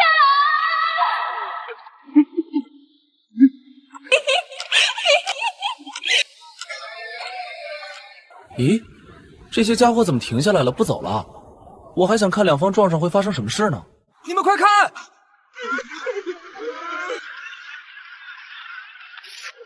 我操！我操！吓死我了！这哭声不就是副本刚开始的哭声，一模一样啊！这也太恐怖了吧！他们究竟发生了什么？怎么全都在哭，或者全都在笑啊？而且，我怎么感觉他们的笑容这么瘆得慌？棺材上面叠花胶，这简直比冥婚还要惊悚。这结束了，团灭，秒杀，苏神恐怖如斯啊！脚盆亡国了，辅国也不跳腾了，接下来应该能好好休息休息了吧？我觉得我每次见到你准没好事呢。我也不想的，这不是为了龙国吗？说吧，又有谁不长眼了？脚盆，脚盆，他们不是早就亡国了吗？亡的是国，不是人。那些孩子里有些一直在做梦，想把脚盆国重建起来，而且他们当中出了个天才学生。我那个柯南，什么柯南？他叫东条三郎，智商140。之前一直在这个秘密基地里培养他。他的父亲是个极端的军国主义者。上次国战战败后被清算，他眼睁睁看着父亲被抹杀。从那天起，这小子心里只有一个念头：替父报仇。而且他对外宣布，说他在没有提前看过直播的情况下，仅凭自己的推理，就已经在脑海中通关了你设计的所有副本。如果他能在国战中连赢几次，脚盆国真的有可能。是个天才，还只是个学生。不过谁让你……那就别管叔叔我辣手摧花了。你能对付他？交给我吧。这次他们要是再输，可就连剩下的那点人都没了，不会再有翻盘的机会。果然是个小学生，其他人也顶多20出头。脚盆国能剩下的，就这几枚棋子了吧？你就是苏一，记住，打败你的就是我，东条三郎。真是个中二少年。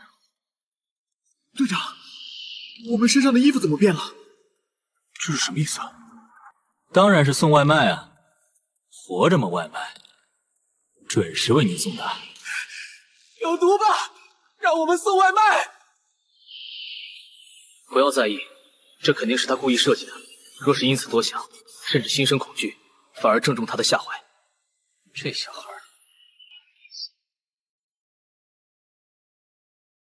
开什么玩笑？诡异送外卖，这不是找死吗？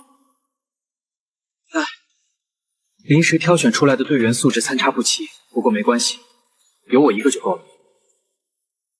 别怕，从这3句提示里已经能推测出一些东西了。我们10个人要送10份外卖，但其中会有1个人遇到一只诡异，这也就意味着其他9个人是安全的。只要能提前找出哪一份外卖是贵点，就能避开危险，其他人也能顺利送达。对啊，不愧是东条君，就是厉害。东条君，你能看出这10份外卖中哪一份是贵点的吗？先等我仔细看看。真要这么容易就好了？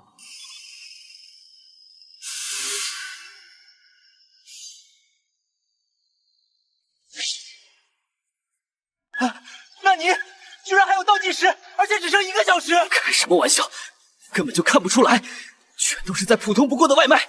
小柯南，加油哦！我们先前往送外卖的大楼，时间紧迫，路上再说。实在不行，只能牺牲掉他们了。反正在我眼里，他们都是耗材罢了。东条君，我们该怎么办？我们的外卖都在44号楼，而且全是不同的双数层。在这里，数字4能死死同音。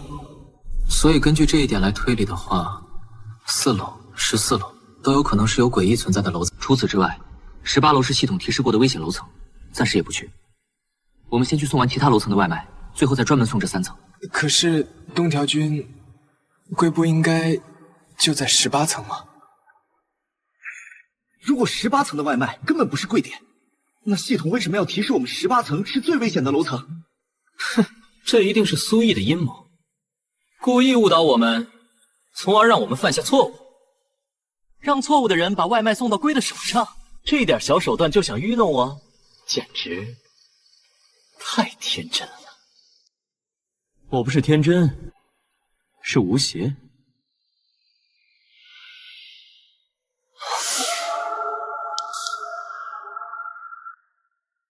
东条君，那边好像有个小孩在玩球，不用管，继续走。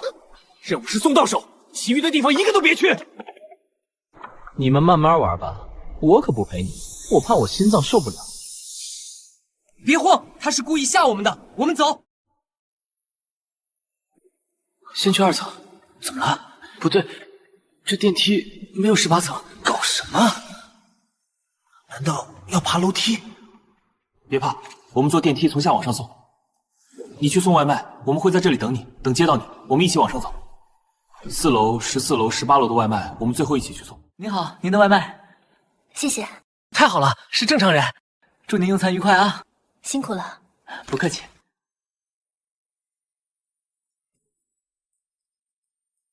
老公，你点的外卖。刚刚那个外卖员有点奇怪，他怎么往电梯那边走了？电梯？咱们这电梯不是早就坏了吗？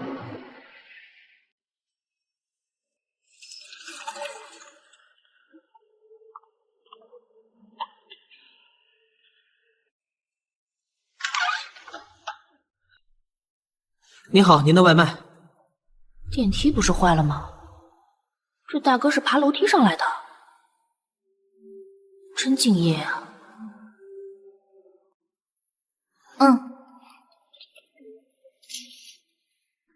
大哥，看在你这么努力的份上，我可以给你提个醒，这栋楼闹鬼哦。啊？他们说13层有走不完的柜台阶，你要小心哟。队长，刚刚那个小孩说13楼有走不完的龟楼梯，诡异应该就在13楼吧？那其他地方是不是安全的？我早就料到了，这栋楼里不止一只诡异，我就说苏毅不可能那么好心。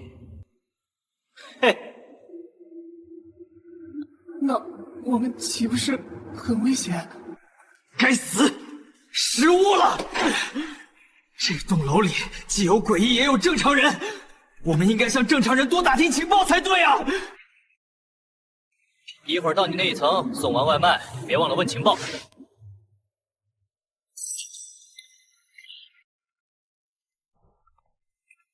您好，外卖，请问放在哪里？腿脚不方便，你帮我送进来吧，我就在客厅。您好，请问您在哪儿？你看不到我吗？啊！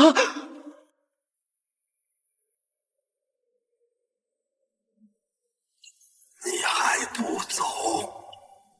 抱歉，打扰了。我遇到诡异了，是他点的外卖。我知道了，还好你运气好，否则就掉进苏毅给你挖的坑了。龙国的诡异文化中，很多诡异都以为自己还活着。谁要是让他意识到他已经死了，诡异就会杀人。苏毅设计的送外卖公司叫“活着吗”？送外卖的时候，要是说出“活着吗”这3个字，诡异一定会割开你的喉咙。不过如此。什么情况都没遇到，真就这么简单？不可能，一定有什么细节我漏掉了。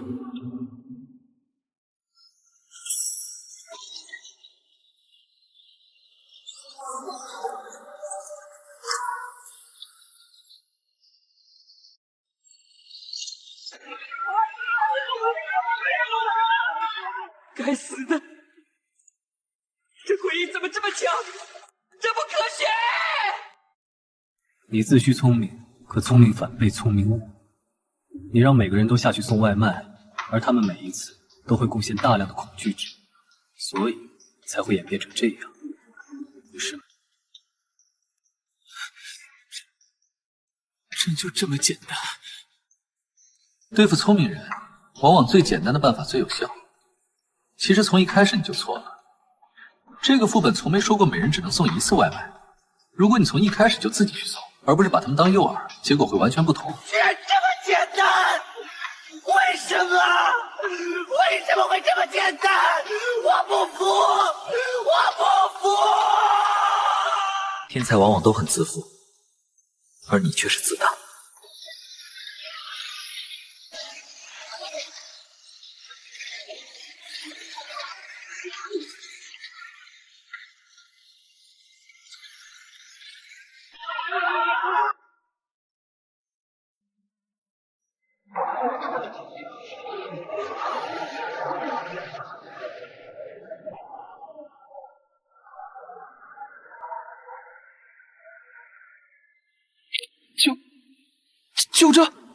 就这么结束了？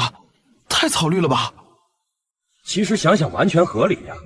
角盆本来就没什么人了，除了那个东挑三郎以外，其他人看起来也就是普通人，没有因为恐惧值过高而直接被抹杀，已经算是不错了。这么一帮人闯关诡异副本，靠恐惧值才是最有效的办法呀。本以为苏神会再次设计一个逆天的副本，没想到这次居然这么简单。这就是返璞归真吗？没错，副本规则简单，诱使东条过度复杂化思考，利用他的性格弱点，将恐惧喂养机制从被动承受变为主动触发，这就是苏神的高度，已经不是，而是。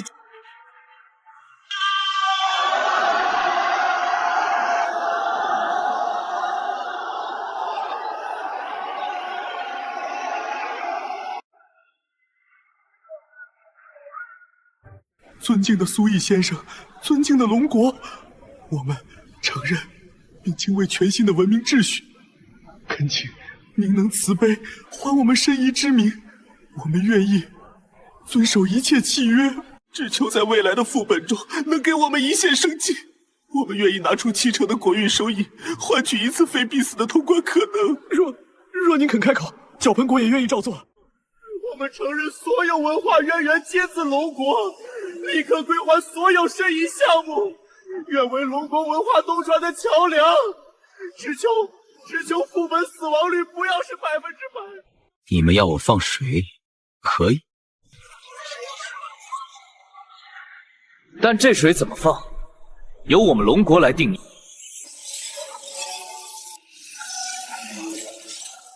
这是我和系统兑换的契约，签下契约者永不违背，否则国灭。只要你们同意，我可以考虑你们的要求，选择吧。漂亮国同意。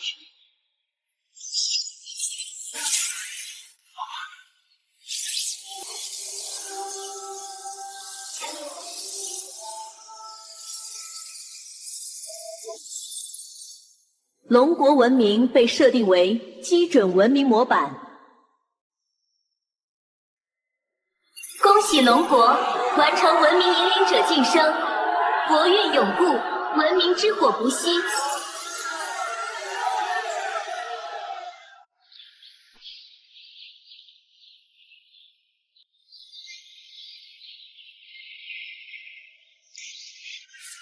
警告！检测到强烈执念波动。警告！检测到位面之上能量介入。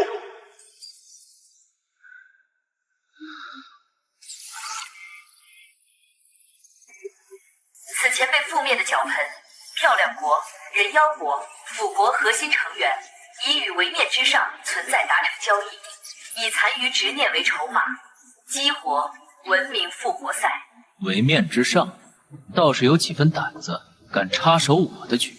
交易规则：复活者组成联军，挑战宿主指定副本。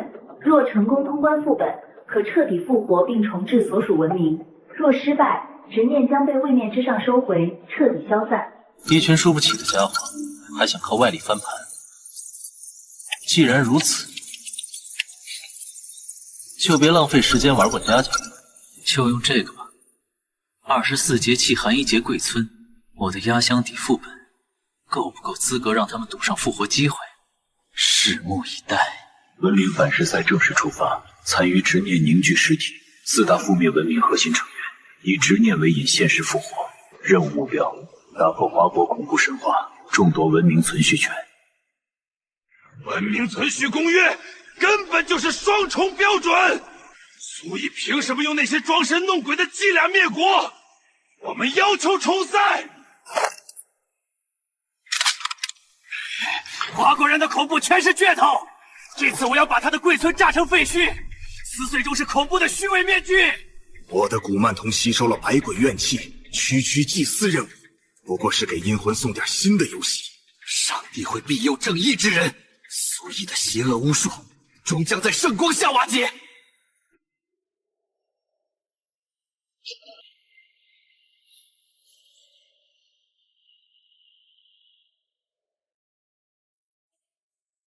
不服输就来试试。24节起，寒衣节归村。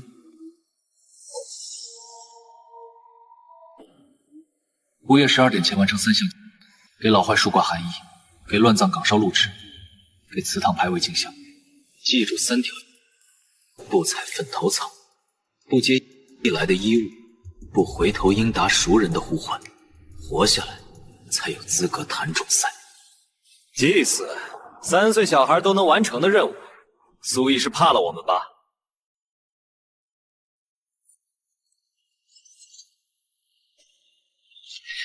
按计划分工，先挂寒衣，再烧路纸，最后敬香。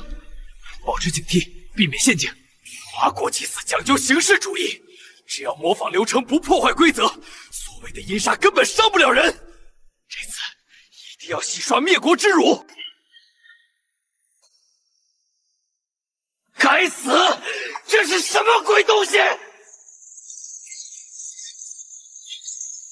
保罗触犯寒衣节隐性禁忌，触碰阴魂专属寒衣，恐惧值提升40百分比，当前恐惧值40百分比。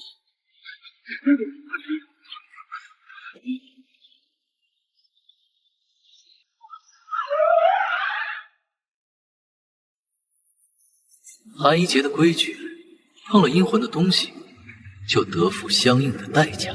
这场游戏才刚刚开始。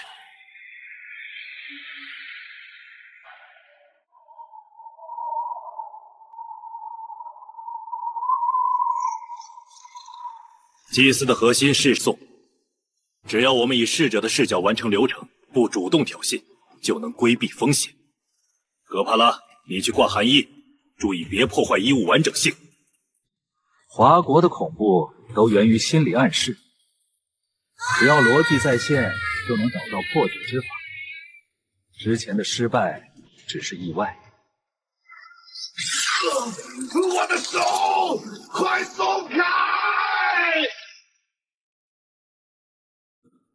寒衣节的衣物是给送的温暖，活人碰了就是抢阴德，阴德不够，自然要用血肉来偿，这是你自己选的。一派胡言！我绝不相信这些！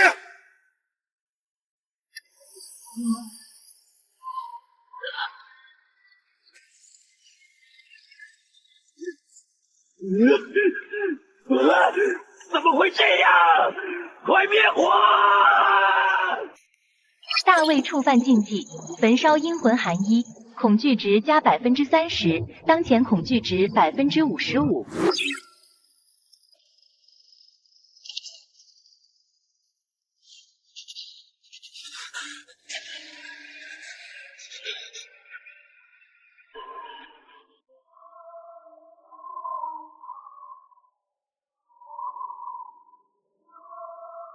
都打起精神，烧完路纸就去祠堂，记住，别碰任何东西，尤其是粪头草。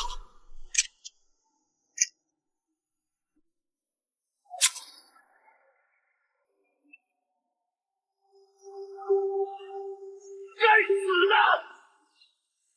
这是什么鬼东西？扫射只会让他们更愤怒。你们连最基本的敬畏之心都没有，难怪会死得那么惨。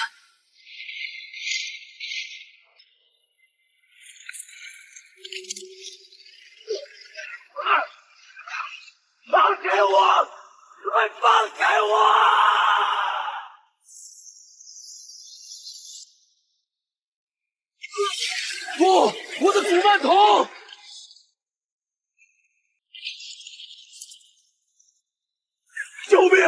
快拉我上来！我不想死。大卫触犯核心禁忌，踩踏坟头草，触发阴煞反噬，恐惧值加10个百分点，当前恐惧值61百分点。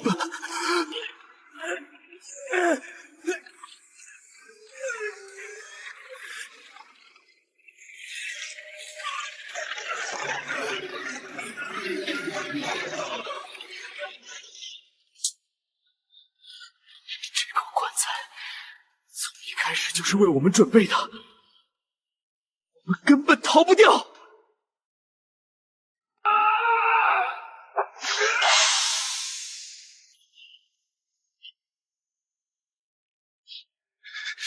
那口棺材里到底是什么？太诡异了！别废话，只剩最后一项任务，我还到祠堂进香，完成任务才能活着离开。保罗，我在这里，快过来拉我一把。杰克，你不是已经死了吗？格帕拉，救我！我的身体快被阴煞吞噬了。托尼，是你吗？你在哪儿？别应答，这是禁忌，都是阴魂的幻象。东条君，等等我，一起走啊！是伙伴的声音，我要救他们！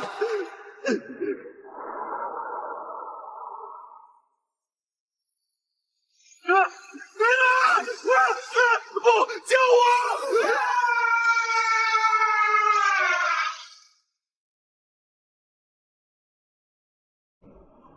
大卫违规在先，应答熟人呼唤，已被抹杀。东条三郎、保罗、格帕拉恐惧值上升，当前值分别为60%、60%。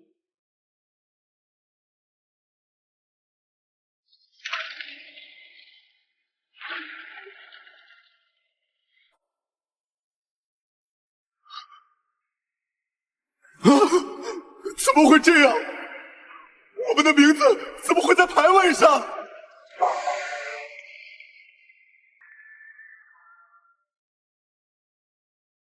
他们不是幻象，是冲着我们来的。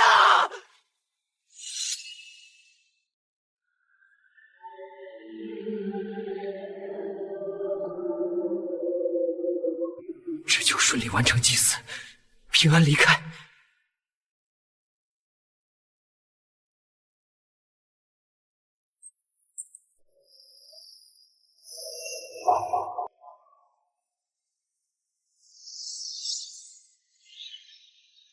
该死！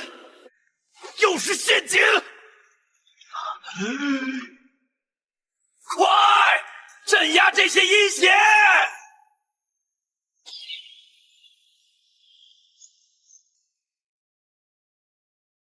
我的古曼童！牌位是阴魂的寄托之地，你们的名字刻在上面，就等于给阴魂递了索命贴。古曼童本就是阴物，自然会被牌位的阴杀之力吞噬。我毁了这些破牌位！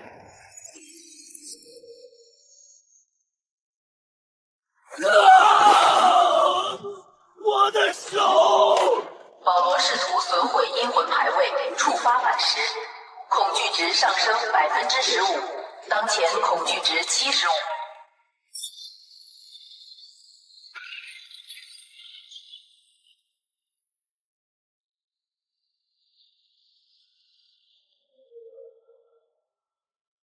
执念，养料。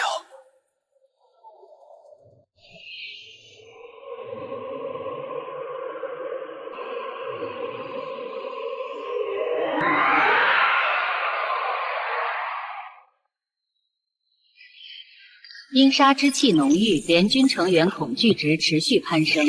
当前东条三郎70，保罗80，格帕拉85。我明白了，此任务根本是陷阱，真正的通关条件是偿还祭品，就是我们自己。只要牺牲一个人，其余人或许能活下来。保罗已经重伤，正好当祭品。你这个混蛋！想让我当祭品？做梦！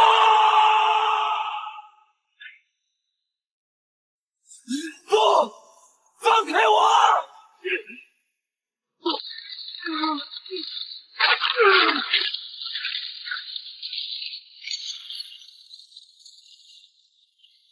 东条三郎被阴魂寒衣吞噬，恐惧值达到100%，已被抹杀。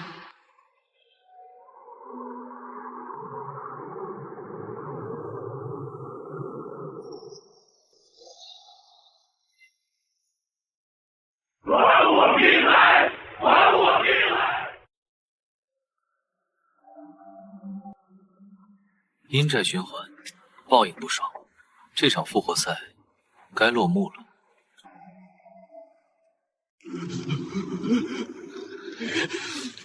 古曼童，就算拼尽一切，也要拉着这些阴魂垫背。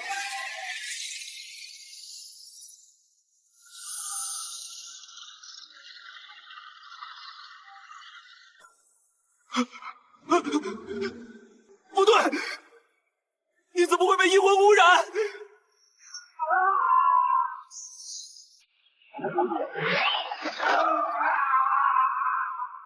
格帕拉被污染古曼童反噬，精气持续流失，恐惧值达到90%。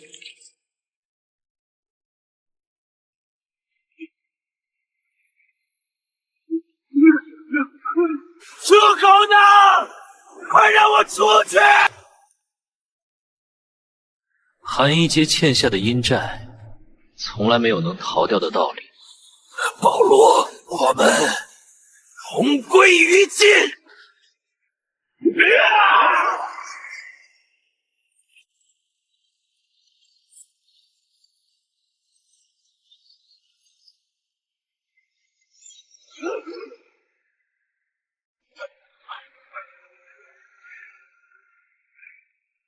放开我！这是什么鬼东西？那是阴魂咒，格帕拉临死前用残余精气催动，贴了这符咒的人会成为阴魂的替身，替他偿还所有阴债。不，我不要当替身！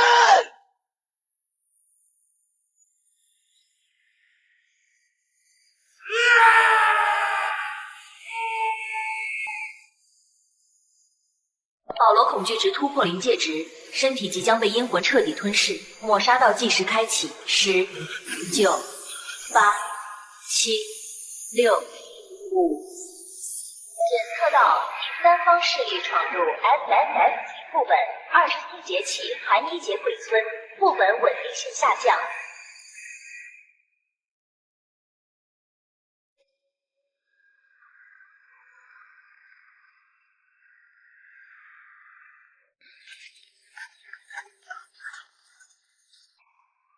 大人，我们来救你了！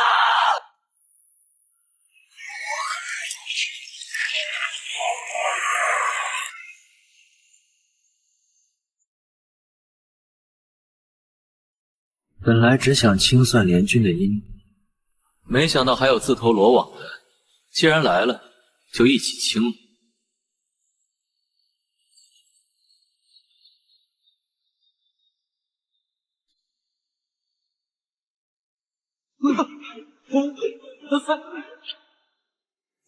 一刀残魂，全力爆发！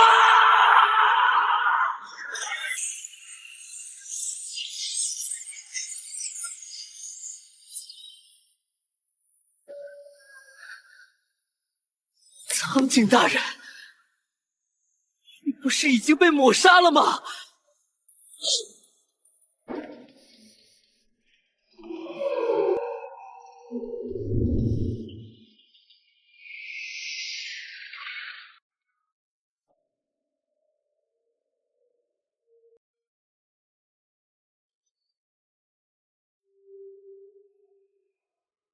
角盆国的人欠的命太多了，寒衣节本就是长命的日子。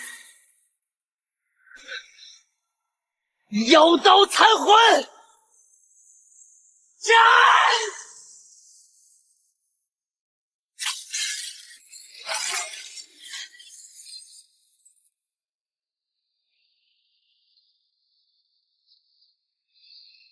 警告：保罗受到红衣阴魂威压，恐惧值上升10个百分点，当前恐惧值90%。他不是苍井，是寒衣劫万天阴魂凝聚的红衣守护者，守着这龟村的阴寨，你们谁也逃不掉。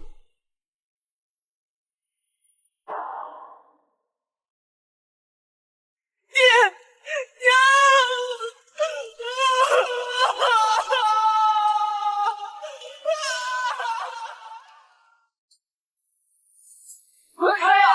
滚开啊！你看那边！甲盆国少年恐惧值持续攀升，均突破90%，妖道残魂彻底失去力量，已消散。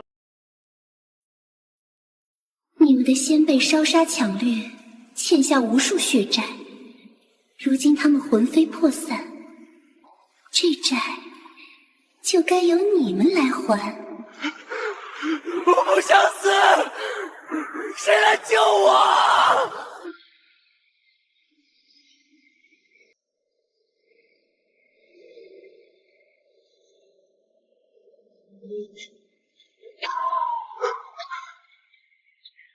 中式恐怖从不是装神弄鬼，核心是因果。你们当年覆灭残害生灵，种下恶因，如今身陷龟村，被阴魂所命，便是必然结出的恶果。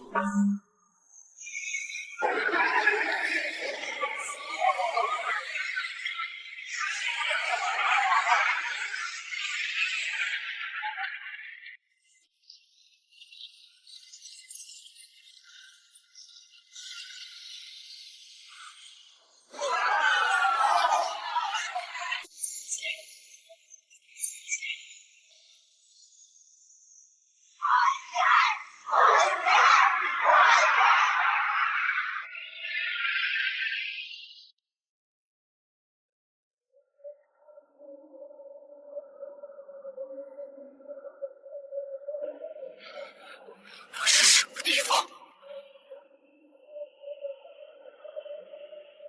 你们的最终归宿。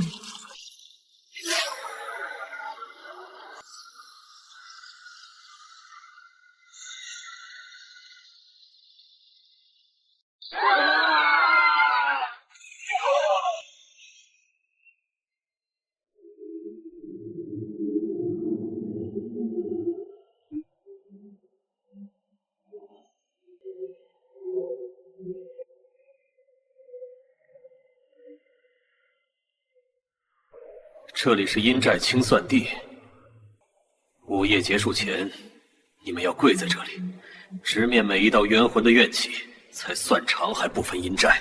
若中途反抗，便会被怨气吞噬，魂飞魄散。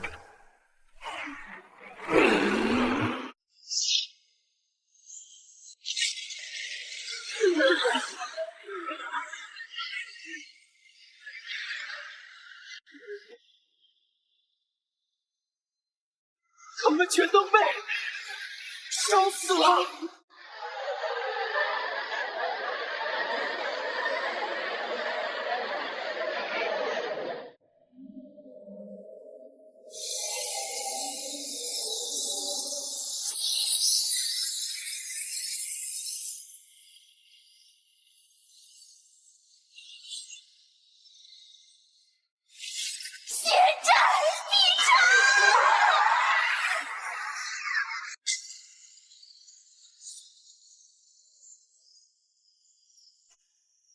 血债必偿！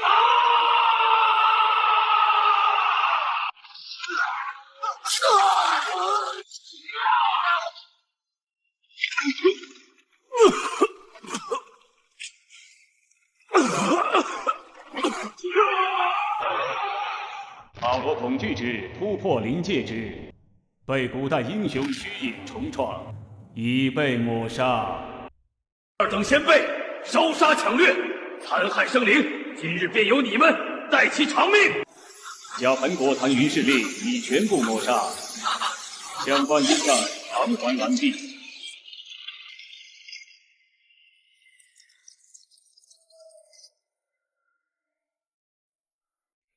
竟还有人躲在暗处。看来这场阴债清算还没结束。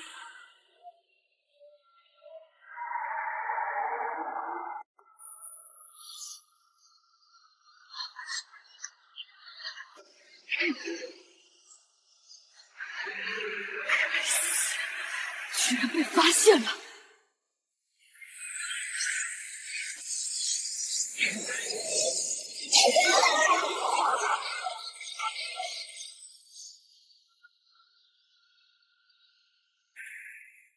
伊丽莎白，你制造的血族战士，残害了无数无辜生灵。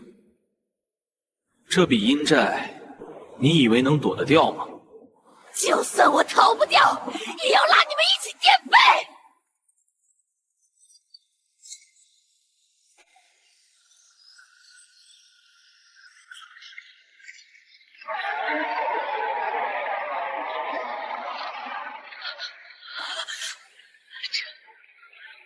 这是新的力量。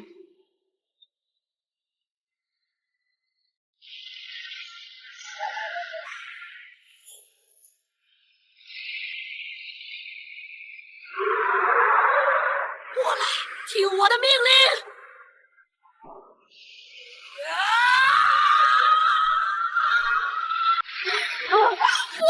我是你们的创造者！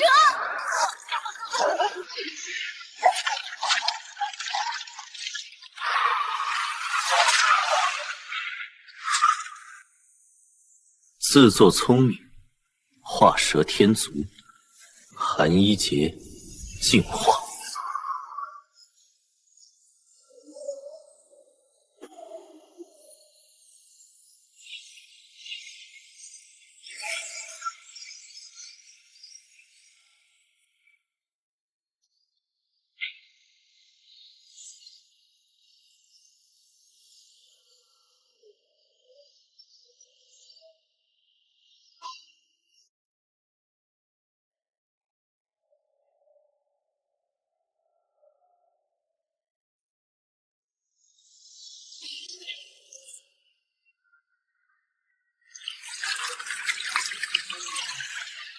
血族基因与阴杀之力融合的产物，这东西留着有用。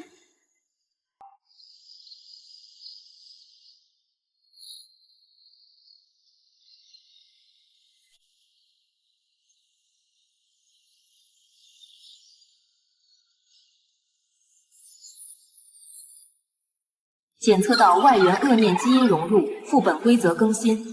当前副本难度提升50%，通关奖励翻倍，副本能量辐射范围扩大。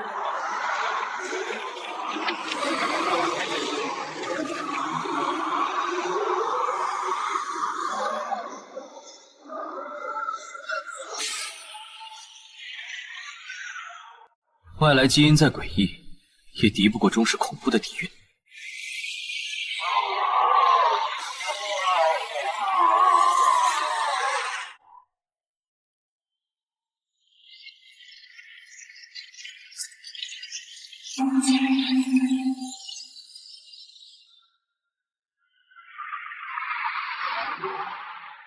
警告：检测到寒衣节副本能量异常溢出，即将触发跨国连锁副本，所有关联维面文明将受到影响。连锁副本会牵连其他国家。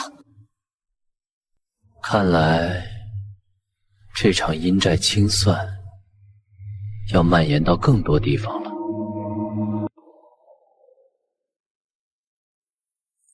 寒衣节鬼村副本能量溢出，成功触发连锁副本24节气冬至鬼包饺子。所有未签订文明存续公约的国家，强制派出3至5人队伍参与挑战。拒绝参与将直接触发文明反噬。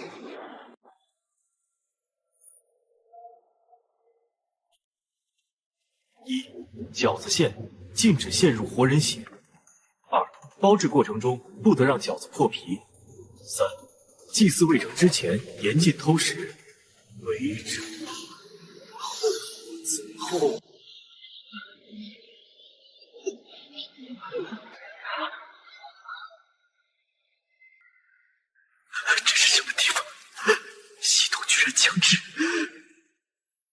我们进来。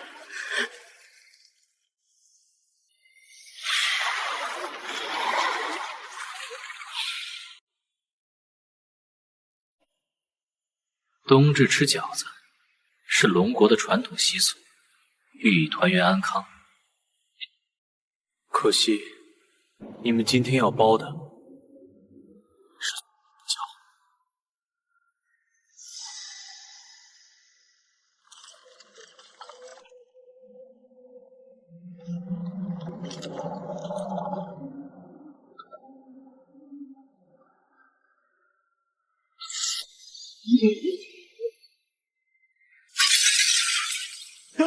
这不是粉末，它是骨灰，是我们国家死者的骨灰。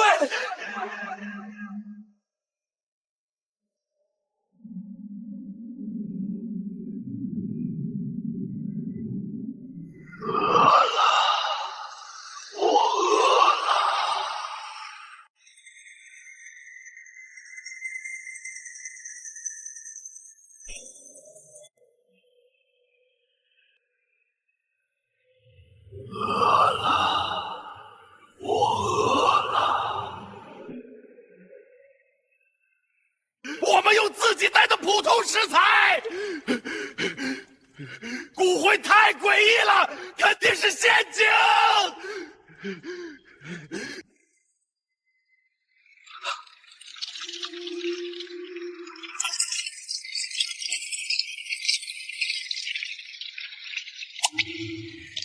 阴间饺子需配阴材，活人食材阳气过重，只会激怒鬼藻。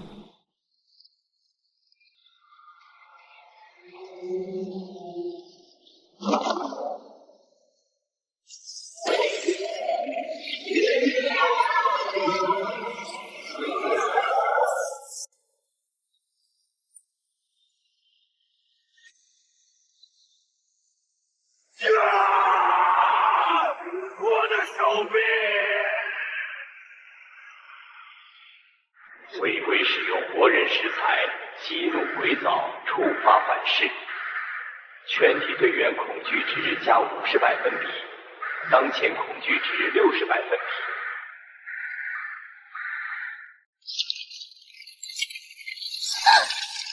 比。饺子破皮便是漏阴，这些阴虫以活人的阳气为食，一旦被缠上，阳气会被瞬间吸干。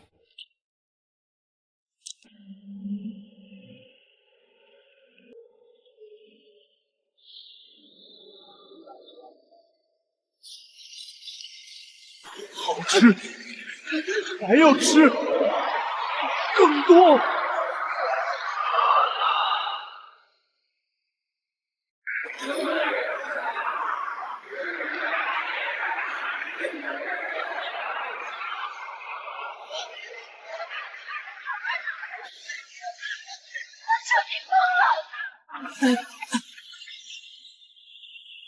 鬼藻本就是阴间恶鬼与冤魂的聚集之地，你们既没按规则包够阴饺子，又屡次触犯禁忌，他自然要找活人填肚子。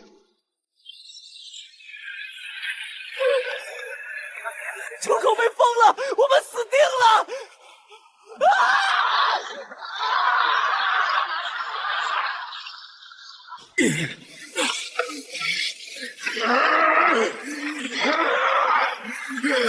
我跟你拼了！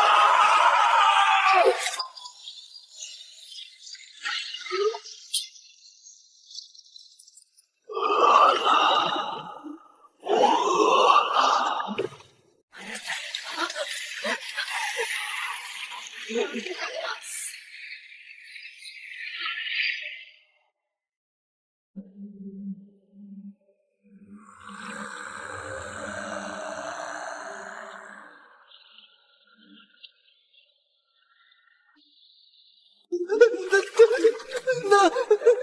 那上面是我们，里面藏着的是之前被抹杀的。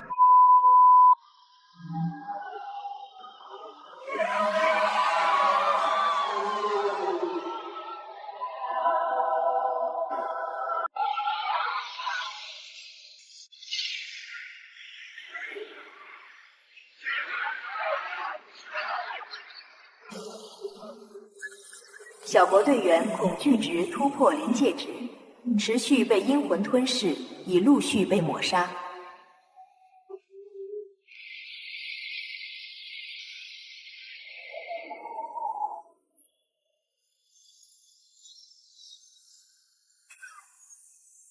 全世界都看清楚了，不敬畏他国文明，不遵守阴间规则，妄图挑衅中是恐怖底线，这就是下场。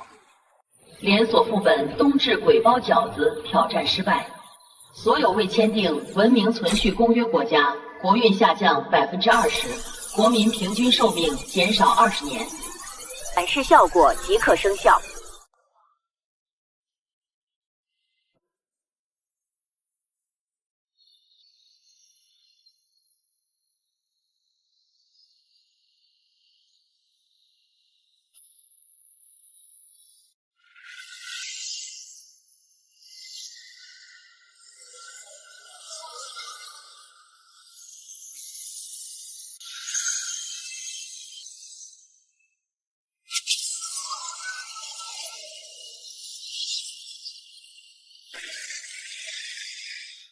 恭喜获得龙国文明印记，解锁副本终极权限，可自定义所有国运之战规则，掌控文明存续话语权。这是无数阴魂与龙国文明底蕴凝聚的印记，得此印记，便等于执掌了位面文明的规则之权。规则本就该由强者制定。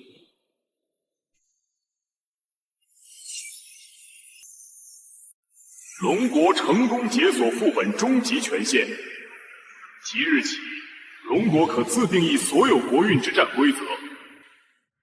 被签订文明存续公约国家，永久失去国运之战挑战资格。已签约国家需每年缴纳10%国运作为文明管理费，逾期未缴将触发文明反噬。龙国英明，我们愿意严格遵守规则，按时缴纳文明管理费，全力配合龙国制定的所有规则，绝无异议。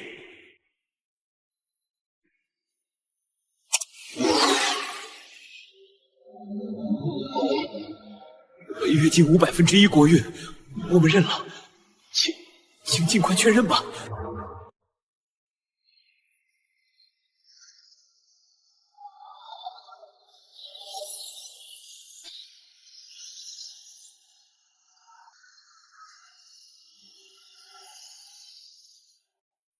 从今天起，龙国文明就是世界文明的唯一标杆。所有国运之战，规则由我龙国说了算。文明存续的话语权归我龙国所有。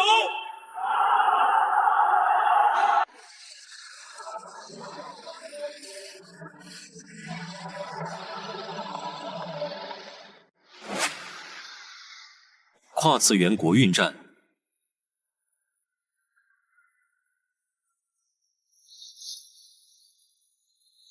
原来这才是文明印记的真正力量。